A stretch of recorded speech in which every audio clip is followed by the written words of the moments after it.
was designed to save the world. People will look to the sky and see hope. I'll take that from them first.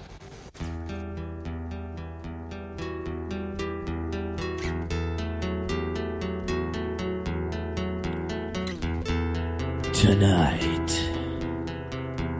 Journey into Comics brings to you the Avengers Age of Ultron event,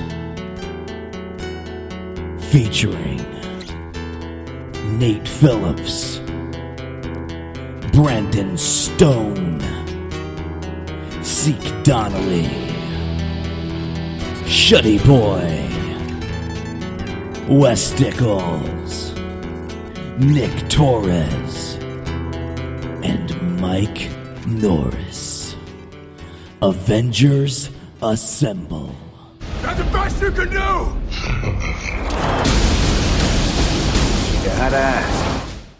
Hey guys, Nate here with Journey into Comics. Today we got a very special episode for you. We're talking Age of Ultron. And this morning, in a two-part episode, I've got Siike Donnelly and Shuddy Boy from the Mad Scientist Party Hour. How are you guys doing today? Good, how are you? I'm awake and feeling awesome, yeah. Same here, kinda. Kinda awesome. So minus the awesome. Oh, mine. Yeah, so big weekend for Marvel. Age of Ultron is finally here. We are trying to do something special here at Journey into Comics. We're going to get as many people, or actually it's going to end up being everybody that we've ever had on the show before, in tonight's episode. So throughout the course of the night, you're going to hear these two guys talking with me, and then later myself and Brandon are going to sit down with Nik, Mike, and Wes Ticles to continue the discussion of Age of Ultron in a super team-up episode. So we'll get right down to it, guys. What everybody loves to do before they actually see a movie is check out the trailers. I've seen the movie twice, so interestingly enough, there were different trailers with each viewing. I kind of figured they'd be the same. So what trailers caught your guys' eye from Age of Ultron that made you go, okay, looks like I'm going to be putting my ass in the seat to see this in theaters? Of the four that they showed when I saw it, the only one that had any interest to me was Ant-Man. Okay. See, interestingly enough, the 7 o'clock showing that I went to on premiere night or preview night, they didn't show the trailer for Ant-Man at all, and I thought that was very strange. No, the lineup was Fantastic Four, Terminator Genesis, Tomorrowland, Jurassic World. Oh, and there was one more, and I cannot remember it. And then the second time I went, it was those four plus San Andreas and Ant-Man. So, see, we saw San Andreas, which I don't think we need to have another fucking disaster movie. No, it's been overdone. Like, really? Oh my god, another earthquake movie. How's this going to end? With a rock bottom? Yeah. And then but the Wayans brothers need something to spoof, though. They're running out of stuff. That's true, too. Yeah, we got to keep them working. And then, go ahead, Shuddy. Sorry, my bad. No, you go. Okay. What I was going to say is, so what trailers did you see when you saw it, Siike? Oh, I saw all four of them I want to go see. I saw the trailer for Tomorrowland, Pixar's Inside Out, Ant-Man, and Star Wars. Those are the four I saw. And I will go see all four of those movies. They all looked awesome. See, now I thought I think the concept of Tomorrowland is a good idea, but did it really need to be named after the theme park land at Disney? Like, couldn't they think of a better name? Are they going to ride fucking Space Mountain?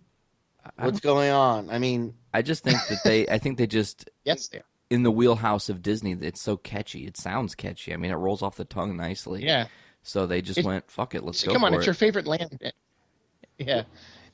It's like they did it backwards. You do the movie, then you do the theme park land. You don't do the theme park land and then the movie 60 years later. Of course you do. You can't. Well, you couldn't have made Tomorrowland the movie in like 1935. They could have. It's based off the New York's World Fair too, so which is already from a design standpoint is why I'm excited for the movie. Plus Brad Bird, I'm like, dude, that guy could direct a movie called The Phone Book, and I'd go see it. But the trailer was really action packed. It definitely was not what I was expecting from it. Interestingly enough, the two trailers for tomorrow, I saw two different trailers for Tomorrowland both times I went. One time it was kind of a longer, more cinematic, a lot of 3D because we were at the IMAX 3D. And then the other trailer was a little bit more story-driven and in 2D, obviously. So it was interesting because you kind of get a better idea of the overarching story. See, the first trailer I saw in 3D, I didn't know that like the cops that are going after Frank and that girl are robots, apparently. Well, that's the trailer I saw. And then the second trailer I saw was where like he kills the robots with the laser grid and stuff, and I was like, oh, well, that was completely left out of the first one. Like, I had no idea. I will say Fantastic Four has got me more intrigued as time goes on. Like, at first I was totally against the idea of this movie, but the more and more footage I see and the more I see that they're really trying to tell people, no, look, we paid attention to the source material. Just give us an honest chance. The more I'm like, okay, maybe I'll actually give you an honest chance. I'm going to go out on a limb and say that Siike and I both share very different point of views than you on the situation. Oh, trust me. Yeah. I'm sure. Well, like I was saying, when I first saw the first trailer, I honestly was like, there's no way this movie can be good at all. Just there's no way. They don't have the right suits. I mean, there are so many just small things that you couldn't get right, really. Like, it's not that hard. You know, I could direct and write a Marvel Fantastic Four movie in my sleep, you know. But the more I've heard the cast go, no, trust us. Like, that we have the original costumes. They'll be in the movie. You're just not seeing it from the trailer. You know, give us a chance. You know, I like Kate Mara. She's all right. I've never seen anything Michael B. Jordan's been in. And then Miles Teller is actually the only reason I'll want to see Fantastic Four because I thought he was phenomenal in Whiplash. So. All right. I agree. I like the cast, actually. I like all four of them. I don't know if I like them as the characters. I think I would have rather seen... This is going to sound weird, maybe, but I think I would have rather seen Michael B. Jordan play Reed Richards. And only because I like to see actors like actually act and go outside their comfort zone and try new things. And casting him as Johnny just seems pretty typical. It's like, oh, he's like a hothead kind of like, you know, a charismatic guy. It's like, yeah, he is in real life. There's not really any acting there. But if you had him play Reed Richards, I think that would have been a little bit cooler, in my opinion. I actually could totally see that. And that'd be interesting because he would have to be kind of like shelled in himself. You know, really reserved, unsure of himself. And then eventually growing that his intelligence and his abilities can, you know, overcome almost any situation. So, yeah, I think that would have been a neat decision. I just think there would have been so much backlash, the movie never would have actually been made. You think nah, nothing's going to stop movies from being made if studios want to make them. Yeah, I guess that's true. Especially fans like us. Unfortunately, because case in point, look at this movie. This movie's still being made despite all of our protests. Yeah. And it cost Josh Trank a Star Wars job. So I just read that today. Yeah, that because of problems or something with Fantastic Four, that Disney said, "Never mind, we don't want you." Yep. Unfortunate. Yeah. All right, so let's... Well, that means just further evidence he probably should not have made this fucking movie. Yeah, it's like, I just tell Fox, like, give him the budget for Chronicle 2 already. Like, just let him go make his stupid sequel already. and they still probably won't. Yeah, probably not. That's fine. There's a lot of good movies coming up too.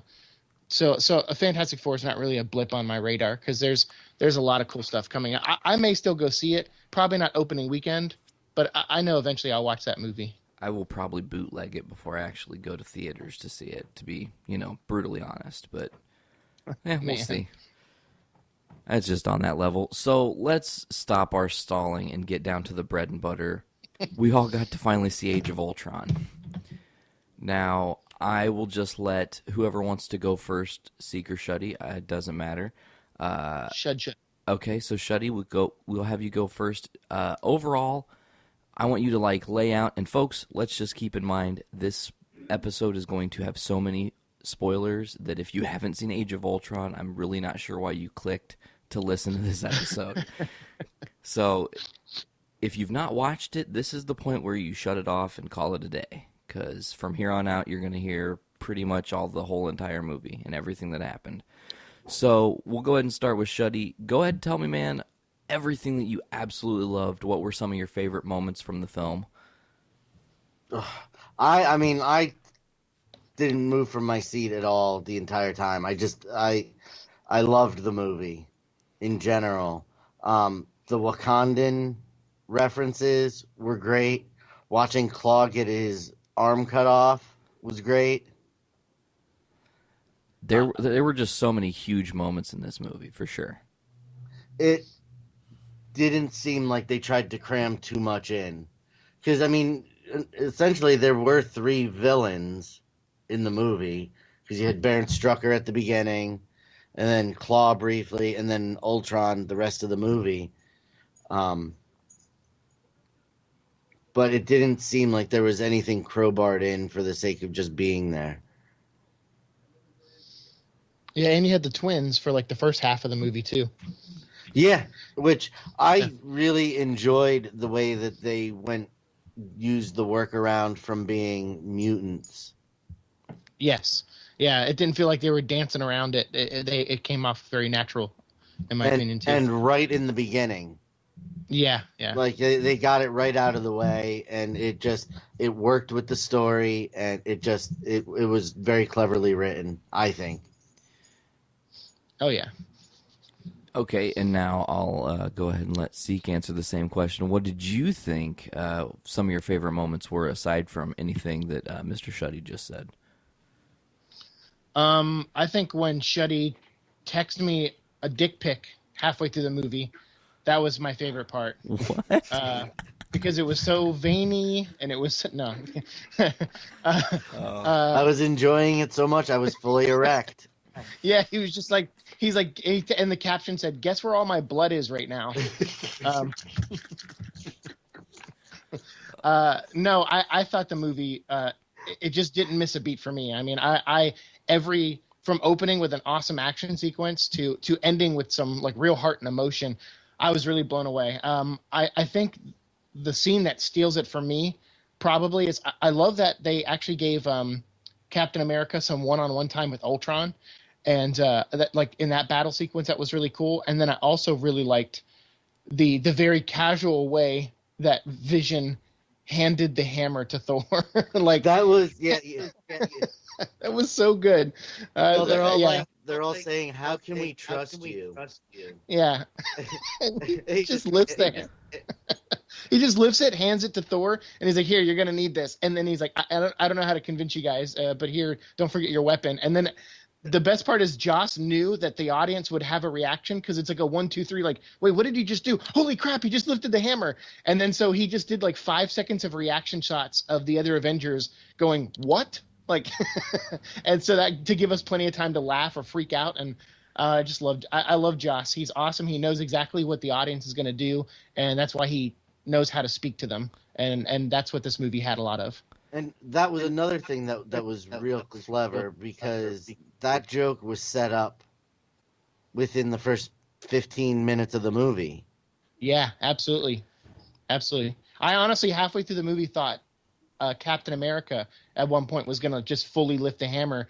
So when Vision just picks it up like a toy, I was like, oh God, I love this movie. It's so awesome. When Vision picks up the hammer for the first time, and you were sitting in the theater, I don't know about your guys' audience, but ours, everyone went like a huge, like the air left the room for a second, and then we were all just like, what the fuck just happened? And then it was like, oh my god, okay, I get it. Like, this is totally awesome. And there were a few moments in there that, for me, one of the things I absolutely loved about this movie is opening line of dialogue is shit, which sets up a long-standing joke throughout the entire movie that just keeps it. It's just brilliant little quips throughout the movie, you know, with the way that Cap says language. And you're just like, oh yeah, like he would say something like that, but it's totally out of context now. Right. Yeah, they did a really good job keeping everyone's unique characteristics like to them, which I loved, especially with Cap, and I like how that joke came full circle as well, like at the end. Okay, so out of all the characters in this movie, new and old, we'll take one from each. If you guys had to pick one of the new characters that you loved the most, which I'm pretty sure we're probably all going to say the same one, but maybe not, and then take one of the old Avengers that kind of impressed you the most in this movie, where would you go with that? No, I mean, I loved Vision. Absolutely. Yeah, I did too, a lot, but I really liked Ultron also. See, and I was Like, going to... They're tied, I think, for mine. See, and I was going to say Ultron too, because at some point he's so embattled that you almost, throughout the whole movie, have a sense of feeling bad for him. You know, you feel for this guy. Yeah, it's weird because I feel like he has all the characteristics of Tony Stark before Tony Stark got taken away and put in a cave. It's like, what if Tony Stark kept going on the path he was on? Would he, or if in a different world, it was like alternate universe Tony Stark. Like, he had the charisma and he had the attitude almost, but he had the empathy and he had the vision, like the foresight to see what could come. And I really like that. Like, I think that made him a really strong villain for the movie. Awesome. Now, did you at any point feel that, and maybe this is me just being a picky comic book fan, did you wish that he had a better looking final form than what they gave him, which is the muscular-y looking bigger exoskeleton? Yeah, I mean, I would have liked when he was in the cybernetic world, like talking to Jarvis. I would have liked a version of him where he looked like the giant penis bulb. I think that I like to start him out with in the cybernetic world. I think that would have been cool. But yeah, his final form was pretty much his second form, just like bigger and more metally. Yeah. Yeah, I would have. Yeah, I guess from a design standpoint, like if you have three forms of a character, I think I would make them radically different from each other, just so the toys look cooler, or someone seeking out their favorite version of Ultron, that kind of thing. Because to me, version 1.0 and 2.0 looked pretty much the same. Yeah, I mean, essentially.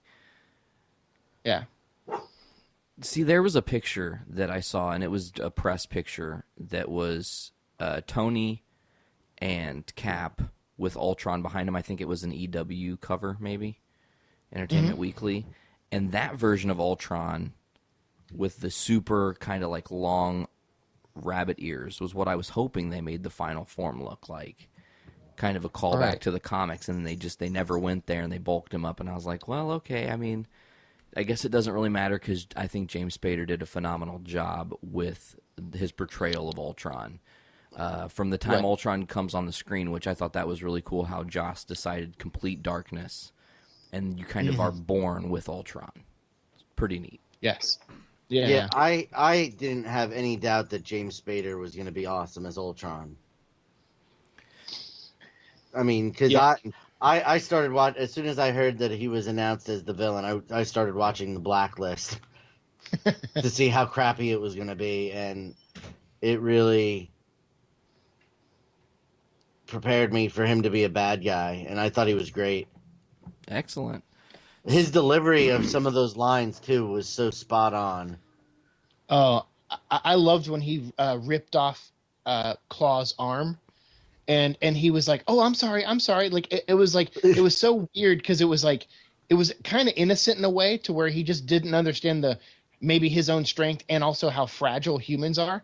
And so he just kind of like pulls it off, and it's just like, okay, things are going bad, and he's like kind of panicking for a second, and I really like that because a lot of times when you have robots in movies that quote unquote have personality, they have one kind of personality. Either they're like, oh, this is a robot that loves us, or this is a robot that wants to kill us. In this one, like he had a range of personality, and I really like that.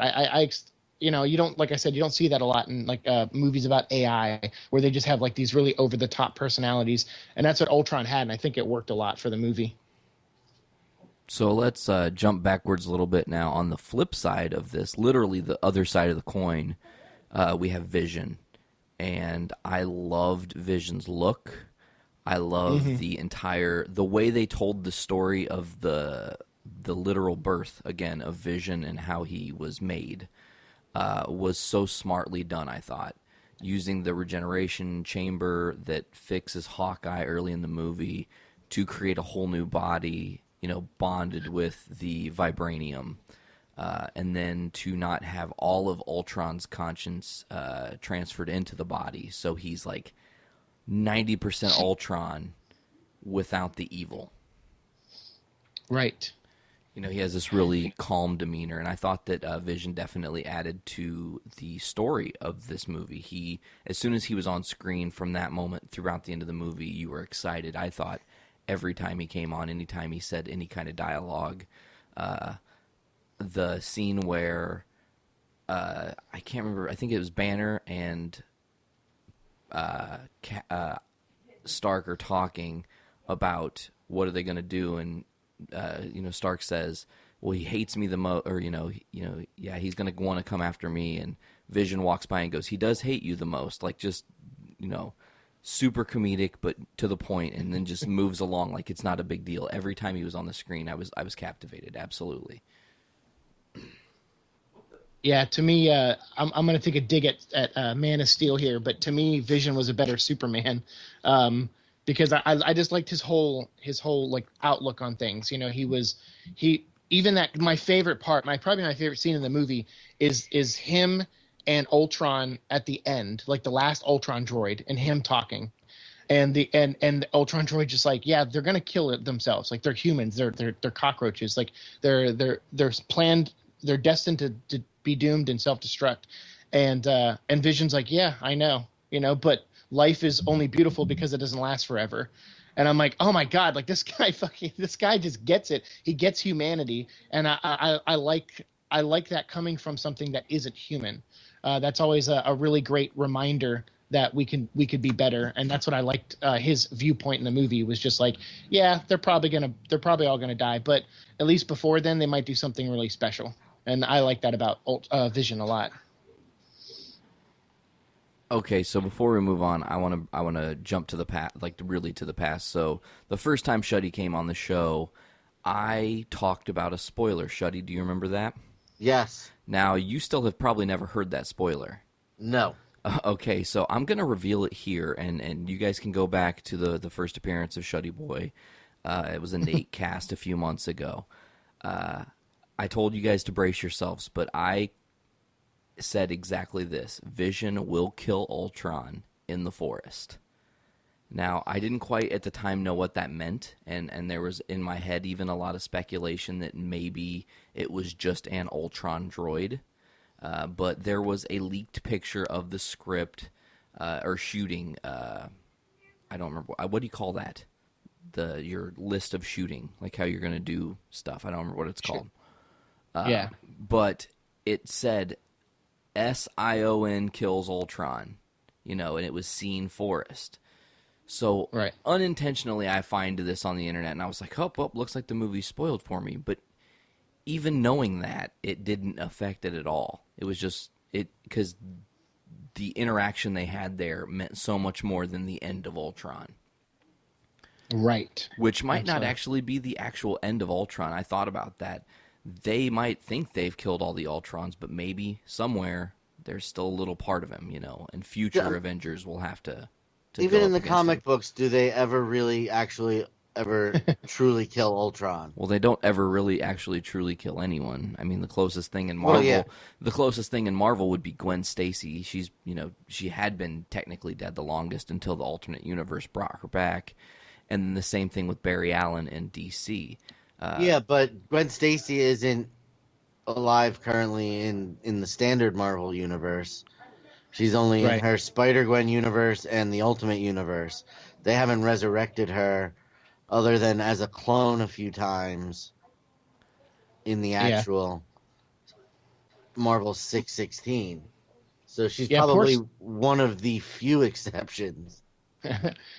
Actually, if me and my friend made a list, and of everyone in comics, Spider-Man has the most characters that have not come back out of more characters than everyone else. Like if you're counting like Captain Stacy, Jean DeWolf, and then obviously Gwen Stacy, Uncle Ben. Like Spider-Man has the most people that haven't come back. Poor guy. No one loves Parker. That's what's wrong. Not even God.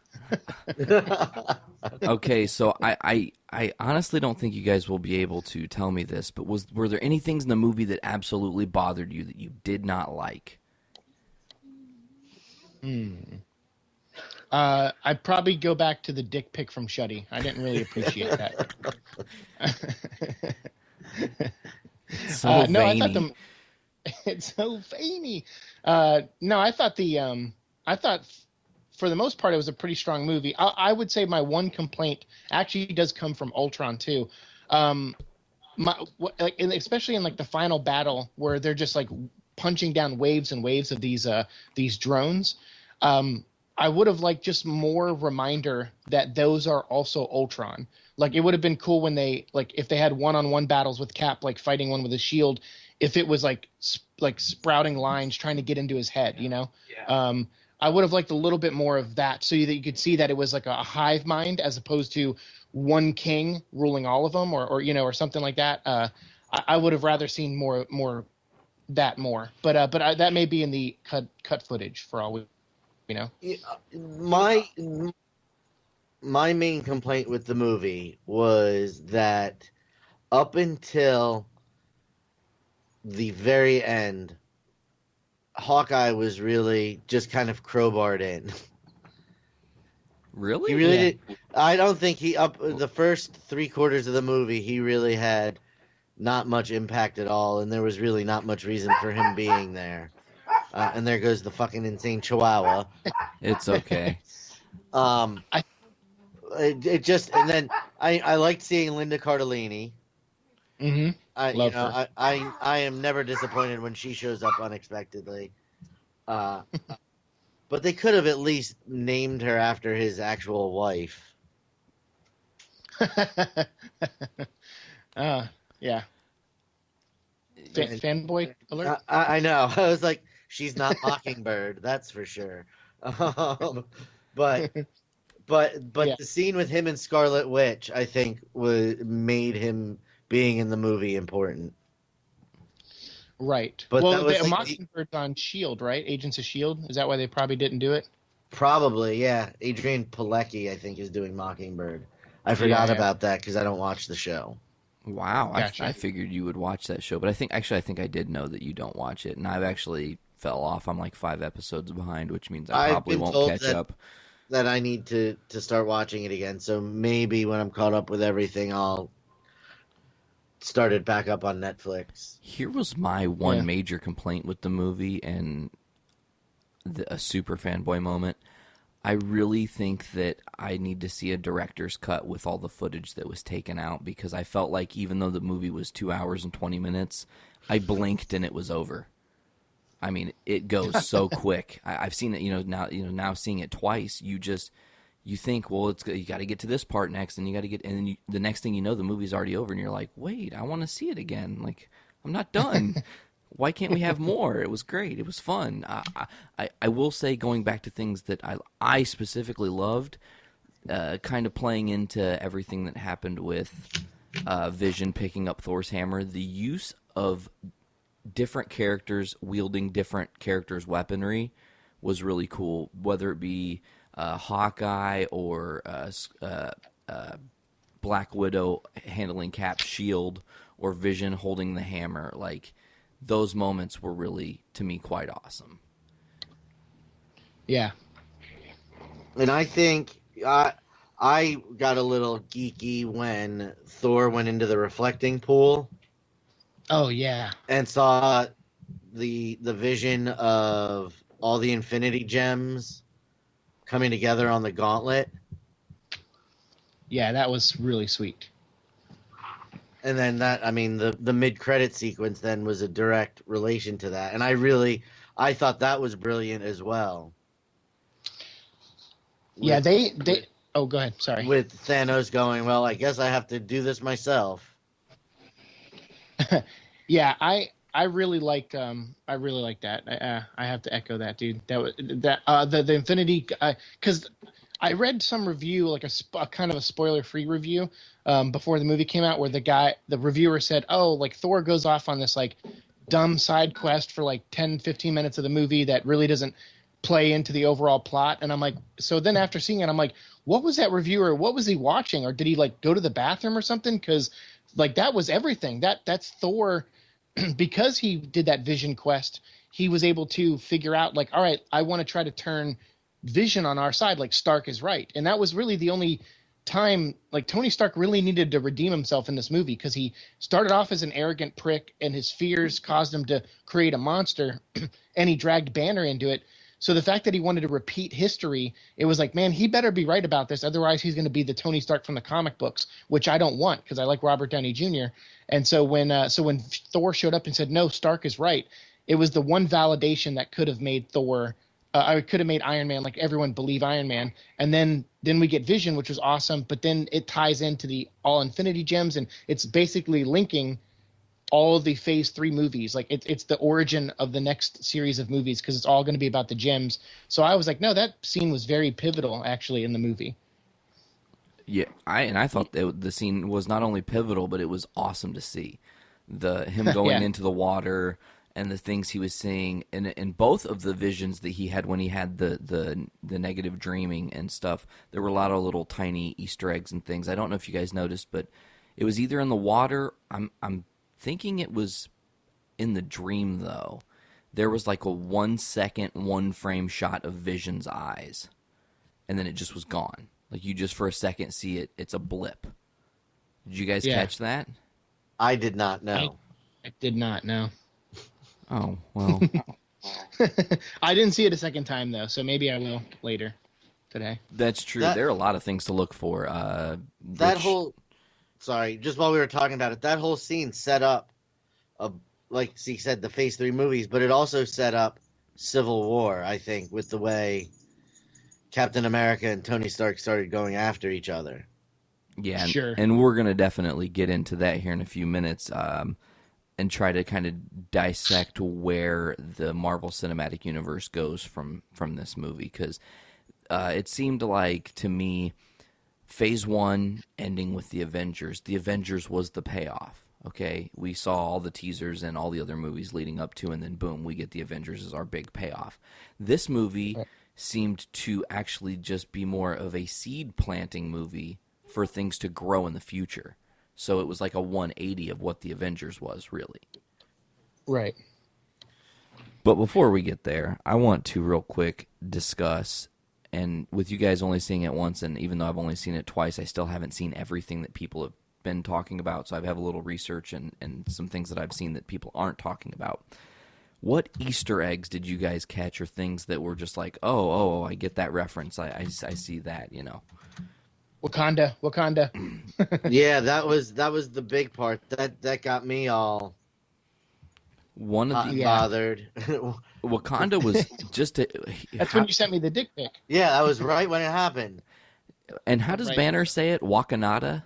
Yeah, Wakanda. Yeah, he stumbles through it. Can't read.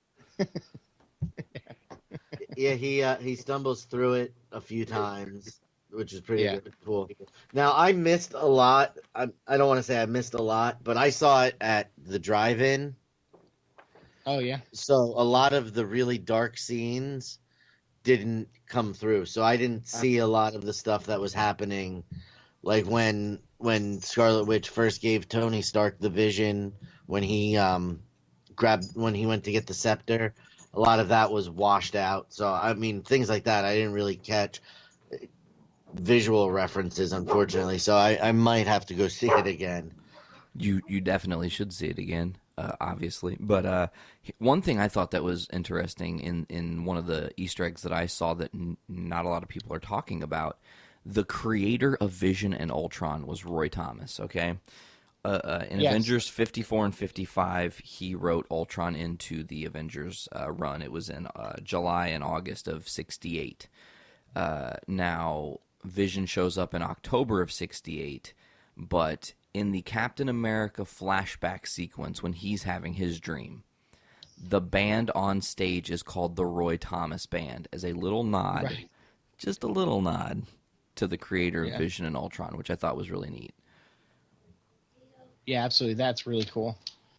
And I guess we kind of got the origin of Ulysses S. Claw because obviously with his arm ripped off, now we'll probably see him in Black Panther, still selling stuff and doing drug trades or weapon trades or whatever, and he's going to have some kind of robotic arm. So I'm looking forward to that setup payoff. Yes. Andy Serkis is just such a phenomenal actor too. Like, let's be real, he made that role a lot of fun. I was worried that was going to be the one character that kind of bummed me out, but his portrayal of Ulysses Claw was pretty awesome, actually. Yeah. We obviously, Yeah. In other Easter eggs here, we got to see Peggy Carter and Heimdall Yep. in their little sequences flashing back. Now, Falcon is talking to Captain America during around the party scene, and Yes. he says that he would rather work on their missing persons case, which is a direct reference back to Bucky Barnes, the Winter Soldier. Hell yeah. So that they got to have a nice little tie-in with the last Captain America. They referenced Pepper and Jane because those two weren't able to be on set to film anything. I don't know that their presence really would have even been felt if they had been in the movie. What more can you Right. do? You're going to put those two damsels in distress. It's one thing I actually really loved about this movie. No one that the Avengers directly loved. Like, it wasn't Pepper's in danger, Jane's in danger, Peggy's in danger. It was society, the world, everybody is in danger. Because this is not just New York being attacked now. This is the world. And I thought that was the way they made it seem such like a sense of urgency. Like, the Avengers have got to figure this out or it's going to go very badly. Made the movie better. Stan Lee's cameo was awesome, obviously. Yeah. His drunken Excelsior.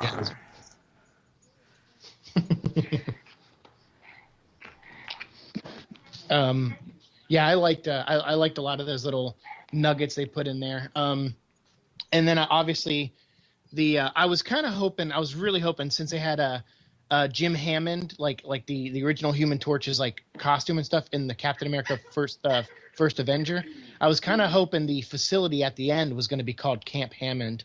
I thought that would have been a nice like little Easter egg too, but I think it's just called like the New Avengers facility or something.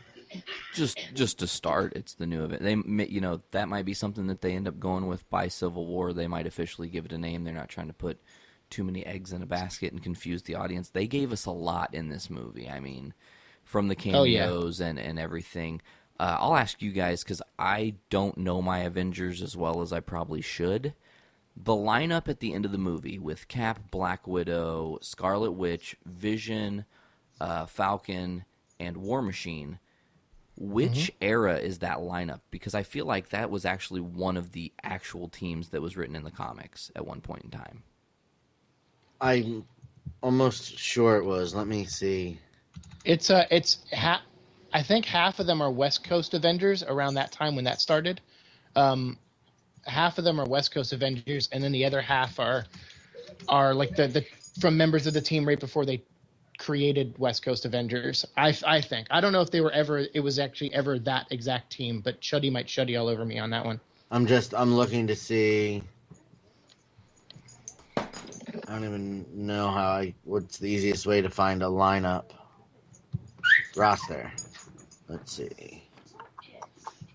Because I know, when I jumped into Avengers when I was a kid, West Coast Avengers just started, and they had Scarlet Witch, Vision, War Machine, and like Hawkeye on that team, and a couple other members. And I really liked the team at the end because what I like about it is there are definitely two powerhouses with Vision and Scarlet Witch, who I definitely hope they kind of flirt with a potential like love interest there, because I feel like as much as we all love Vision, I feel like that gem is going to get ripped right off his forehead. I was thinking that too. Like Thanos has got to be coming for the mind gem. So does that mean Vision dies, or is there some alternate thing that they, how are they going to rectify this, or are we going to just see the death of Vision, which would be kind of sad?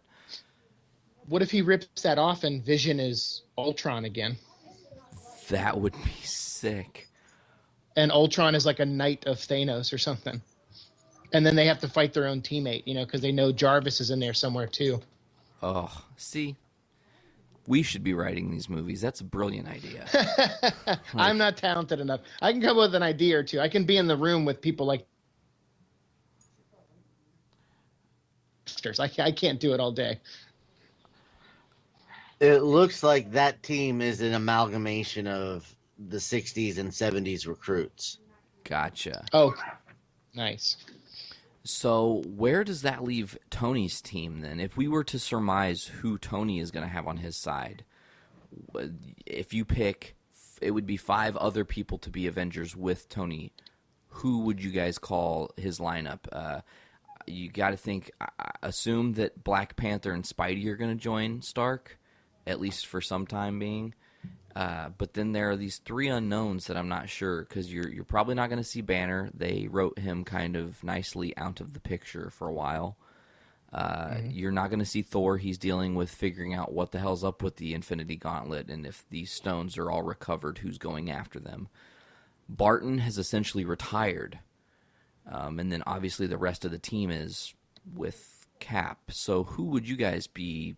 I mean, who do you see filling out Iron Man's team? Well, I think War Machine would defect from Cap. Absolutely. And go be by Tony's side, because he's been by Tony's side through a lot worse. And although he respects Cap, I feel like he would be like, hey, look, this isn't my scene. And the same could be said for Vision for being the one who kind of created or Tony being like one of the reasons he's alive. I could maybe see Vision defect too, because I feel like Cap will be like people like Black Widow, maybe Scarlet Witch, and then and Black Panther when he comes on board. Okay. And I would probably put Spider-Man on Cap's side too. Well, I mean, yeah, but I agree with after the Tony Stark side first, probably. Yeah. One thing we really didn't talk about throughout this whole, we've pretty much. Oh, and Ant-Man. Oh, Ant-Man. He'd be on Tony Stark's side too, I think. For sure. It's the side of science. Yeah. The one thing we've avoided talking about, and it's like the most spoilerific thing of the movie. So if you've actually lasted this long and listening and still haven't seen the movie, which I don't know what the fuck you're doing, again, listening to this, we see an Avenger go from an enemy to an Avenger to dead in the course of one movie, and he has like his arc is perfect in the movie. He's a teen punk kid who feels that Tony Stark is the reason that his family is dead. So he volunteers to be a part of Baron Strucker's experiments with Hydra. They use the mind gem on him and his sister. We end up getting Quicksilver. I love how they did Quicksilver. He didn't look like the Flash. He didn't look like the other movies' Quicksilver. He was very much his own character. And then he sacrifices himself, which gives us and everybody else a reason to know that Scarlet Witch wants to now fight for the good guys. His death was kind of the catalyst for her. You Right. know, Absolutely. she is now set in stone. She will be helping these guys. She knows that they weren't wrong, and that if she would have understood that and not been under mind control, not figuratively speaking, that her brother might still be alive. Yeah, potentially. I loved his arc. I'm not a big Quicksilver fan in the comics. I actually really don't like that character, but both Days of Future Past and this movie made me really like this character. And I like his, his death was such a surprise because they definitely kept setting up Hawkeye as the potential death. With lines like, like Fast and the Furious, even kind of lines where it's like, this is our last ride together, or we may not all make it back. And you're just like, all right, you're laying it on pretty thick. Like, we get it. Hawkeye's going to die. And then to see that and then have him bring that first line that he said to Hawkeye back and just be like, and push him out of the way when he's holding that kid and looking and just riddled with bullets. And he's just like, you didn't see that coming. It was like so perfect because I got overwhelmed because it's like you want to laugh because he brought that line back, but then you see that he's just covered in bullet holes and you're like, and then he falls over instantly. And it had such a nice, you're right, man. He had such a good arc, and he went from, villain to Avenger to dying a hero. And I even like that Cap is like, we're not leaving his body behind. And like Cap picked up his body and brought it to the ship. It was all really perfect. I was going to say something and my brain stops working because that's how my brain is. With Quicksilver, he was, kind of funny and everything. But what I read was that actually Joss Whedon was prepared, and they might have actually filmed a sequence that would have undone his death because they were worried Disney wasn't going to be okay with a major new character, which Joss Whedon said was a beautiful man, to be in this movie. Everyone's like, oh, this guy's awesome, and then kill him immediately. So he was prepared for Disney to go, no. He's got to stay in this movie, in this franchise. But they let him go with it, and it was very poignant. I thought when that happened again, the entire audience gasps, and the air just was sucked out of the room. Yeah, I didn't like it. I mean, I thought I just thought that they were going to do more with the twins, but it was good for the movie. Yeah. As a comic book reader, I didn't think it needed to happen, but it worked perfectly for the movie. Is maybe what I should say. Not that I didn't like it. Sure. Yeah, because he by the end of that movie, like I really, really liked Pietro, and I liked the send off too, where like the cap on that was after Barton's son was born, because they his wife was pregnant, and at the beginning they thought it was going to be a girl, and then they found out it was a boy, and Black Widow was like traitor. And then later on when they named the kid Nathaniel Pietro, I was like, oh, I really like that. Like Hawkeye gave that kid Pietro's name in honor of the kid who saved his life. So I thought that was cool. And I also liked with the twins that instantly Captain America sympathized with them almost instantly. Like Maria Hill is like, oh, these are their powers and this is what's going on, and they signed up for this experiment, blah blah blah. They're real creeps and monsters. And Cap like turns her and goes, yeah, and he turns to them and he goes, yeah, like they're real crazy. They signed up for a science experiment to defend their country. Like what a bunch of monsters. And I just love that instantly he was like, I'm going to give these guys the benefit of the doubt. I'm going to see the good in them first. And I like that about Cap, and I like that about the twins and how he was right. They were good people. Because she saw what Ultron really, like, until she really zapped him once and saw what he was planning. Right. They thought that he was the good guy and that Stark was the bad guy. Right. And that was a clever arc as well, I think. Absolutely. Even the whole beginning of Ultron was really well written. Yeah.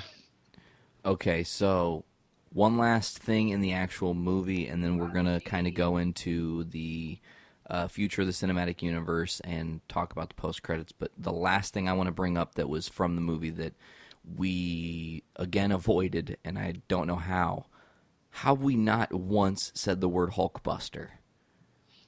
Let's talk about it, That fucking fight scene was so well done. It wasn't just throwing cars at each other, and there was a lot that happened in the whole thing, from Tony initiating Veronica, which I thought was hilarious, to try to stop Hulk, to all the ways they battled through the city. The shot, it was just, everything about it was awesome, I thought. My favorite part of that whole fight sequence was when they're flying through the air. Jarvis finds him the empty building, and he goes, "How quickly can we buy it?" And then they just crash through it. Yeah, that was excellent. Yeah, I really love that a lot. Although I think it wasn't Jarvis at that point, right? He was talking to Veronica. Oh, you're right. Yes, you're right. I'm sorry. Jarvis. No, that's okay. Jarvis. Yeah, Jarvis is destroyed. Right, Or but yeah, was he? but you're right. That line, I was laughing so hard. He's like, Veronica, how quickly can we buy this building before I destroy it? And he just flies right into it. But I like that too. They really went out of their way in this movie to show what Joss Whedon said in an interview recently, which is the heroes don't just fight the bad guy; they save the people. And this movie definitely showed them making decisions the best they could to reduce as much casualty as they could. Unlike Man of Steel. Unlike a lot of movies, I mean, there's been this weird thing where they try to desensitize us with destruction, like Transformers, for example. They're just like, oh, let's just blow up building after building after building and don't even think about people being inside it, because if we don't show you, then it's not really there. And it's like, no, you kind of need to show us that there's no heat signatures or something. It takes 2 seconds. So for them to actually do that in this movie a couple times and show like heat signatures, or show like a satellite photo, and show that it's no innocent bystanders are going to be harmed, that was awesome. Quicksilver running in front of the train to save people. I love That's that. another great example. That scene was amazing. And Hulkbuster, by the way, to speak on the armor itself, I loved that. It's like Tony prepared for the worst. He's like, look, I'm going to fight the Hulk. It's not enough to just have a big suit of armor. It has to replenish itself. And so he had like Veronica floating in the air behind him. So when his arm got torn off, new arm comes in. When his back got torn off, new propulsion system comes on. It's like he was ready for war with Hulk. And I really, especially that scene where he's just punching him repeatedly in the face. And he's like, go to sleep, go to sleep, go to sleep. Like Stark was scared out of his mind that whole entire fight. And I loved it. And then as soon as that scene was over, he goes, "I'm sorry." And then they start to fight up the building. I was just like it's perfect. There's nothing I can say about this movie that would say anything other than great things. Like, they just did everything so amazingly. So now with the way we were left in Age of Ultron here, as we were kind of talking about earlier, Hawkeye's gone, Banner's out of the picture. We kind of have a new Avengers team. They didn't reference Ant-Man whatsoever, which blew my mind. You've got, you want your other summer blockbuster to do well, but you don't plant any seeds for it. Not a single one. But where do we go from here? I mean, we know that we've got to find Infinity Stones. We've got a lot coming up in Phase 3. Agents of S.H.I.E.L.D. is working on bringing the Inhumans to life. What are things that this movie set up for you guys that you're like, I can't wait for the payoff? Really, the conflict between Tony Stark and Captain America in Civil War, I think, and the appearance of Black Panther in the MCU are the two things that I got out of it that made me the most excited. Well, for me, the battle, or the no doubt confrontation between Tony and Cap, the weird thing to me was that at the end of this movie, they kind of parted as friends. It was really interesting, because I thought they were going to kind of stare at each other out of their peripherals, until one of them walked out of the room or something. But they shook hands and actually exchanged a few a joke or two. And I was like, wow. So it's going to be really interesting to see what pits them together, because if obviously he doesn't, they're still good. They're always going to collide ideally. But I'm just curious, because they left this movie on a more positive note than I was expecting. But yeah, setting up Black Panther, setting up, talking about the Infinity Stones, I think that is going to tie right into Doctor Strange, because I feel like Doctor Strange is going to be looking for the Soul Gem at some point in his movie. That seems to be one of the 2 gems that they haven't used yet that seems to fit Doctor Strange really well. And then maybe the time gem or something could be something either Miss Marvel goes after, or maybe it's in Thor Ragnarok. Like I'd be really interested to see. I'm just so excited, man. And Ant-Man, you're right. They didn't set up Ant-Man in any way, but I feel like it'll be like a retrospective connection. Like after Ant-Man comes out, there's going to be a lot of things. Like I heard, for example, the Ultron program that Tony Stark and Bruce Banner were, trying to design was based off old Shield tech that came out after the Winter Soldier, purge of all that information. And so they kind of took that information and got a patent on it and started working on it. From what I hear, that's actually going to be old Hank Pym notes. So Hank Pym still in a roundabout way created Ultron, from what I understand. Well, that would be here's cool. to hoping, right? Yeah, that'd be neat. One thing, Siike, you actually almost took the words out of my mouth. The Time Gem and Thor Ragnarok are something I think I'm really excited for, because this movie made the next Thor ultra important, because now he's on a very important mission that will affect the future of the Marvel Cinematic Universe in a way that, like Thor the Dark World, good movie, I liked it quite a bit, didn't really hinge the Marvel Cinematic Universe or make something that was so mind-blowing that we were like, oh my god, you have to see the Dark World. It sets up something so much bigger. There were the Aether and setting up the gems, but I'm so excited now for Thor Ragnarok because they've made him so important, and they've also done a smart thing by keeping him out of Civil War. Yet again, they're trying to do the Civil War the right way, and that's just nothing but exciting, especially for us comic fans. So let's go ahead. You go ahead. Well, I was just gonna say you're right. They really stepped Thor up in this one, and Ragnarok is very vital. I feel is going to be a very vital film to the Phase 3 program, as vital as the Captain America Civil War thing is going to be for the heroes. Thor's battle is going to be obviously the bigger picture, the thing that is going to bring Thanos to Earth. That's the journey he's going to be on in the next film, and so I'm really excited. You said Thanos, so let's talk about it. The post-credit scene, we see the Infinity Gauntlet rise out of a cage-looking thing, and we see a hand, Thanos, putting his hand into the Infinity Gauntlet and saying, fine, I'll do it myself. I've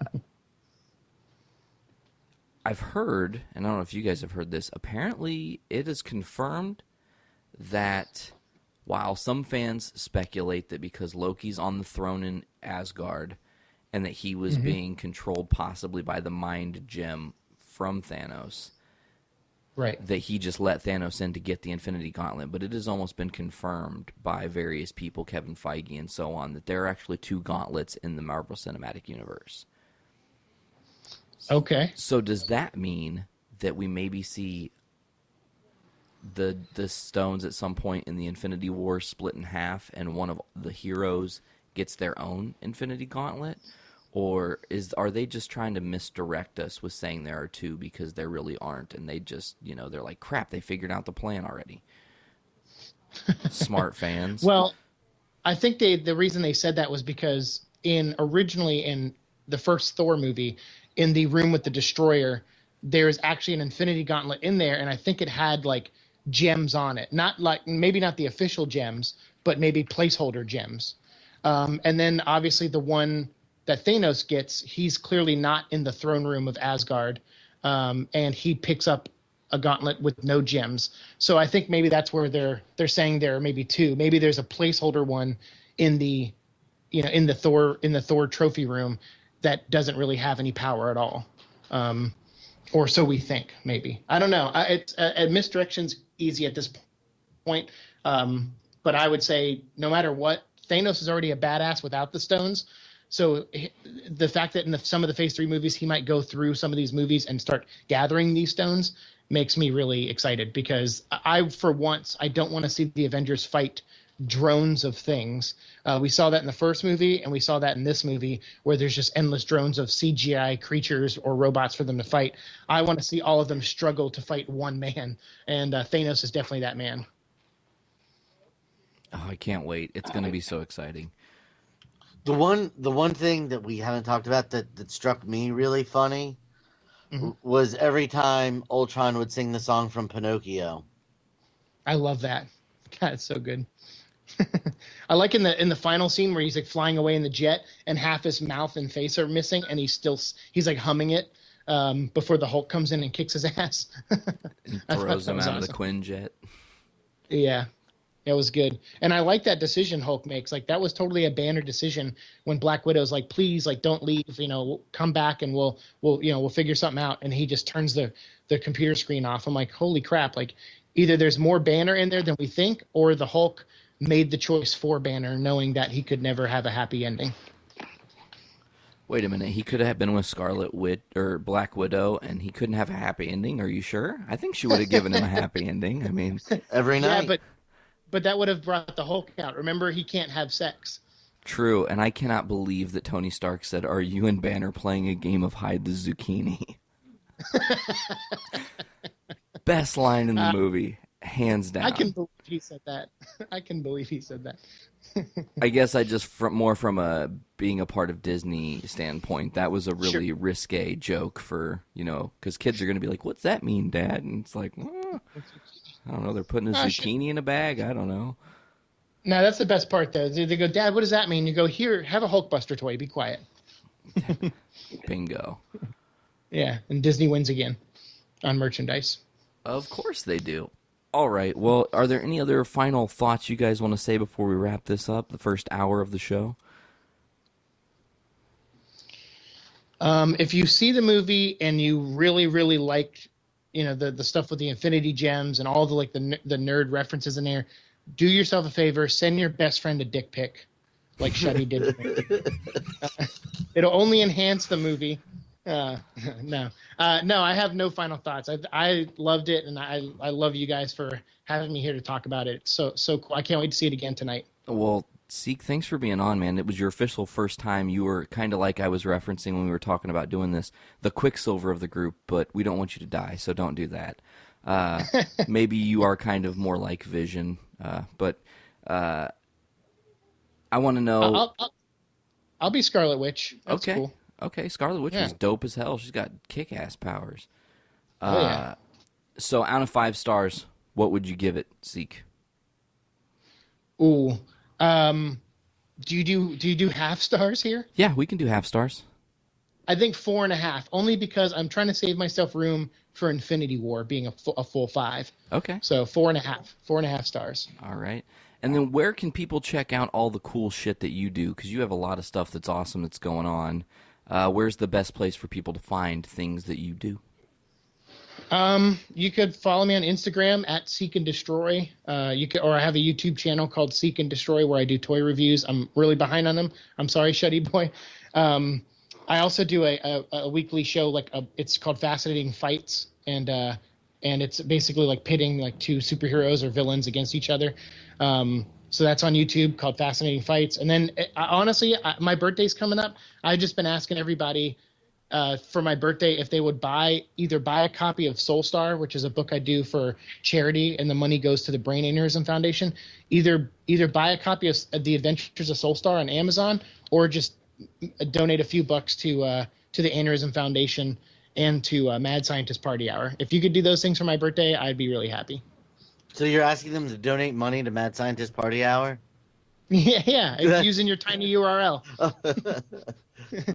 Okay. We gotta, all right, that makes sense now. That makes sense.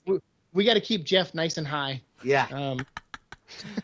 Oh, Jeff. But yeah, that's pretty much it. And awesomecomics.com, OSSMcomics.com, and yeah, you're right. I got a lot of stuff. I don't want to plug all of it because I'm very tired. Now, Siike, while we're talking about awesome, is there going to be a trade of Monomyth being released?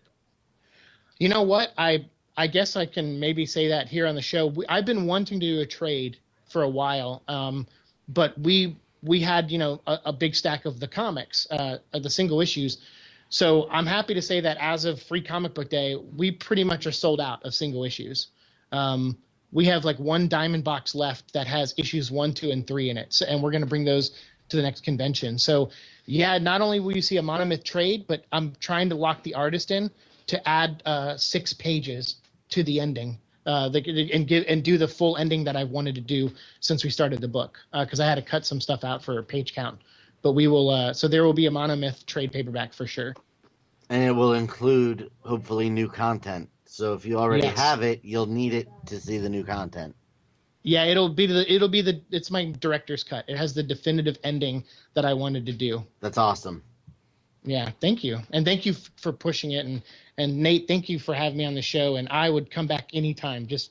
And I promise next time I won't oversleep, or I'll try not to. No worries, man. We're laid back and casual here. I figure we can just do it now. Siike, do you watch The Flash?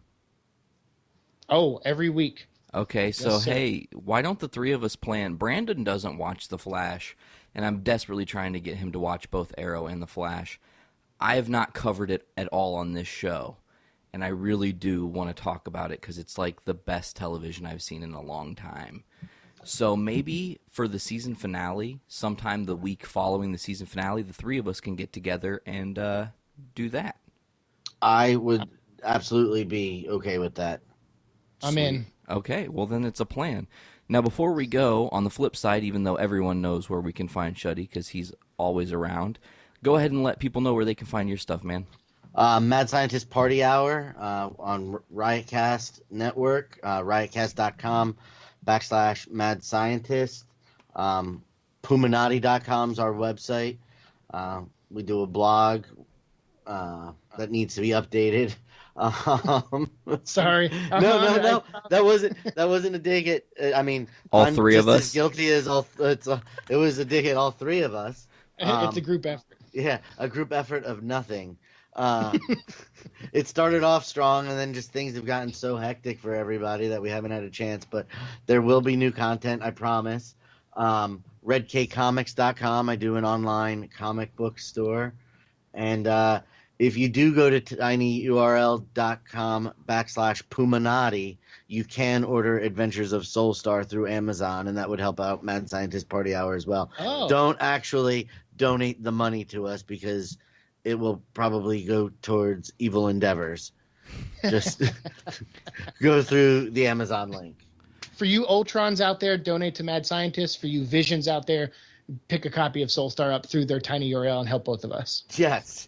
I like how you did that. That was very nice. Splitting both sides of the coin. Thanks.